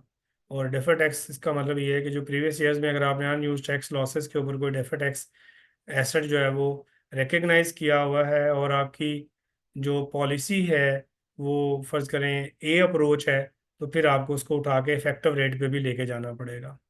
और ज़ाहिर है कि एक आपको रिक्लासिफिकेशन भी करनी पड़ेगी, कि अगर पहले आपने उसको इनकम टैक्स के तौर पे रिकग्नाइज किया हुआ है मिनिमम टैक्स को, तो फिर आप उसको लेवी के तौर पे ऑपरेटिंग एक्सपेंसेस के नीचे जो है वो रिकग्नाइज करेंगे। अच्छा जी, अब हम बात कर लेते हैं फाइनल टैक्सेस की। तो फाइनल टैक्सेस जो है वो सारे के सारे लेवी के तौर पे आएंगे, और वहाँ जो है डेफर टैक्स की कोई इम्प्लीकेशन नहीं होगी, और वहाँ IAS 12 की भी कोई इम्प्लीकेशन नहीं होगी। उसके बाद जो है IS 8 जो है वो ज़ाहिर है it will be your change in accounting policy. तो आप अब ज़ाहिर है अब IS 12 की बजाय लेवी और IS 37 को कंसिडर करेंगे। और फिर ज़ाहिर है कि आपने रिक्लासिफिकेशन भी करनी है। इसी तरह जो है वो सुपर टैक्सेस की बात हो रही है। ये भी accordingly classified either income tax और लेवी। ये बेस्ड ऑन टैक्सेबल प्रॉफिट तो IS 12 होगा। अगर अदरवाइज कोई सुपर टैक्स चार्ज हो रहा है तो ज़ाहिर है वो फिर लेवी के तौर पे आ जाएगा। और फिर बाकी जो आई कैप ने आंसर्स दिए वो उसने रेफर कर दिया कि WWF या WPPF जो है वो इफ्रिक 21 के स्कोप में नहीं है, और उसको आपने रेलेवेंट लॉ के अंडर देखना है। और उसके बाद जो टैक्स ऑन डिविडेंड्स, इसके ऊपर भी क्वेश्चन आया था, ये रीसेंट जो अपडेट दी है आई कैप ने, उसमें ये था कि कन्फ्यूजन पैदा हो रही थी कि जो सब्सिडरी के ऊपर जो हमारे अनडिस्ट्रीब्यूटेड प्रॉफिट्स की वजह से टैक्सेबल टेम्पोरल डिफरेंसेस आ रहे हैं, उनके ऊपर कोई डेफर टैक्स आना चाहिए कि नहीं आना चाहिए। और जो डिविडेंड है अगर सब्सिडी पे करती है तो टैक्स विदहेल्ड कर लेती है, तो वेदर वो इनकम टैक्स की डेफिनेशन में आता है कि नहीं आता। तो उसको क्लैरिफाई किया गया है कि ये जो डिविडेंड है ये इनकम टैक्स IS 12 के एम्बिट में आता है। और जो उनके अनडिस्ट्रीब्यूटेड प्रॉफिट्स हैं उनके ऊपर ज़ाहिर है कि आपने जो डेफर टैक्स कंप्यूट करना है वो भी IS 12 की एम्बिट में आता है। लेकिन it's all about our presentation. तो आई होप कि आपको चीज़ें वगैरह कोई समझ आ गई होंगी। हमने कोशिश की है, ज़रूरी नहीं है कि आपको सारी चीज़ें समझ आ गई हों। बट कोई क्वेश्चन आपका है तो बता दें, वरना हमने अपने ड्यू टाइम के अंदर इसको कंप्लीट भी कर लिया है। एनी क्वेश्चन यू हैव जी।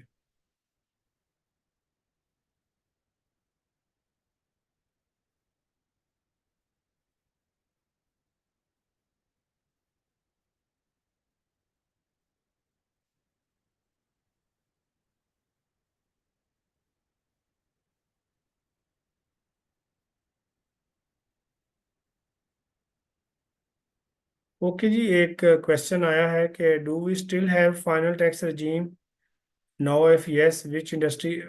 ये इनके ऊपर IT के ऊपर है जी, और बिल्डर्स और डेवलपर्स के ऊपर भी है मेरा ख्याल है।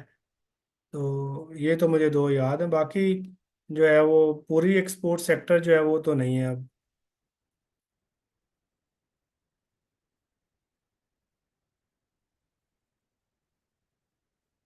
जी अदील साहब, इसमें आपका डिफरेंस आएगा। ज़ाहिर है कि अभी आपने देख भी लिया कि अगर आप लेवी को पहले डिटर्मिन करते हैं या आप इनकम टैक्स को अलहदा डिटर्मिन करते हैं IS 12 वाले को, तो फ़र्क तो आएगा। ये एग्रीगेट एक्सपेंस तो शायद उतना ही रहे, उसका तो नहीं होगा, लेकिन उसकी डेफर टैक्स इम्प्लीकेशन में फ़र्क आ जाएगा। अच्छा जी, पूछा गया कि कंपैरेटिव एलस्ट्रेशन। सॉरी यार, ये नहीं मैंने बनाई है अभी। बना के आपको दे देते हैं, अभी तो नहीं बनाई है।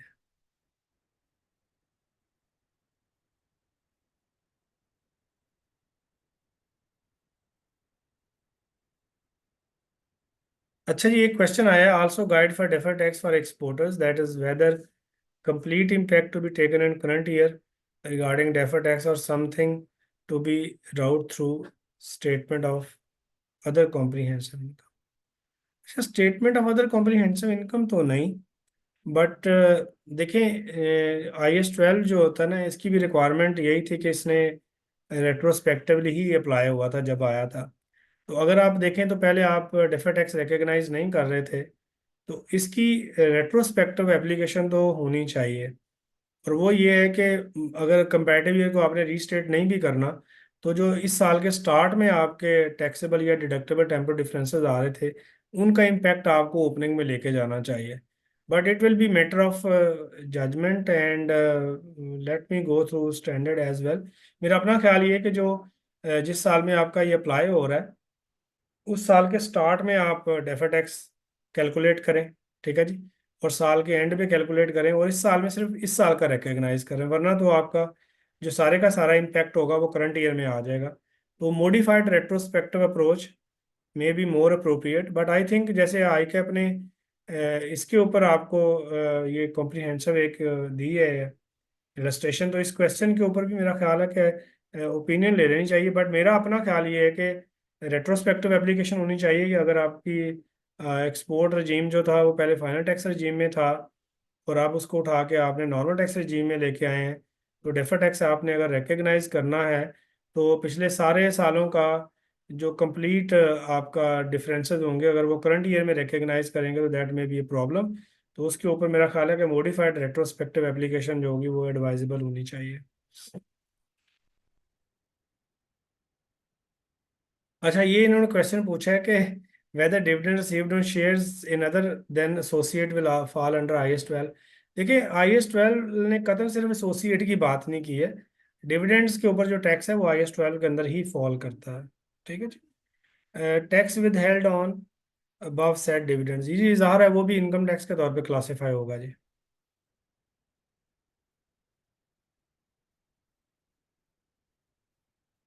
ओके जी। May you give your view point on rationality of option A. मैंने यही कहा था कि मैं इसके ऊपर ये वाले सवालों को जवाब नहीं दूंगा कि ये कितने रैशनल है कितना नहीं है। ठीक है ना। तो ये क्वेश्चन रहने दे। उसके बाद tax, how tax WDV will be calculated for export. वो पता क्या, आपको आपने टैक्स डेप्रिसिएशन शेड्यूल आपको बनाने पड़ेंगे। ठीक है ना, अगर नहीं फीड किए हुए पहले तो आप बनाएं। ठीक है ना। और जो जैसे आप दूसरी कंपनीज के लिए बनाते हैं वैसे ही बनाएं, और उनकी कैरिंग वैल्यूज और टैक्स बेसिस लेके आएं। और मेरा अपना ख्याल ये है कि 30 जून 2024 जो है, ये आपका पहला साल है जिसके ऊपर आप डेफर टैक्स क्लोजिंग पे रिकग्नाइज करने जा रहे हैं। तो मेरा अपना ख्याल ये है कि इस साल के स्टार्ट में आप रिकग्नाइज करें। ठीक है जी। और पिछला इम्पैक्ट पीछे ले जाएं, करंट ईयर का करंट ईयर में रिवर्स हो जाएगा, आगे आपका स्मूथ हो जाएगा। बट मेरा अपना ख्याल ये है कि आप एक ओपिनियन सीख कर लें आई कैप के ना, कि इसके अंदर क्योंकि एप्लीकेशन तो रेट्रोस्पेक्टिव होनी है।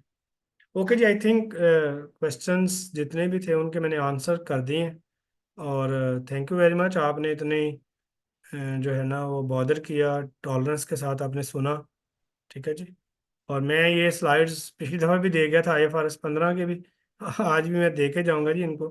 तो मेरी तरफ से स्लाइड्स इनके पास होंगी, ये आपसे इंशाल्लाह शेयर कर देंगे जी। तो कोई क्वेश्चन है तो बता दें, वरना फिर मेरी तरफ से हम फिर अल्लाह हाफिज़ कर देते हैं जी। ओके जी, थैंक यू जी, फिर अल्लाह हाफिज़।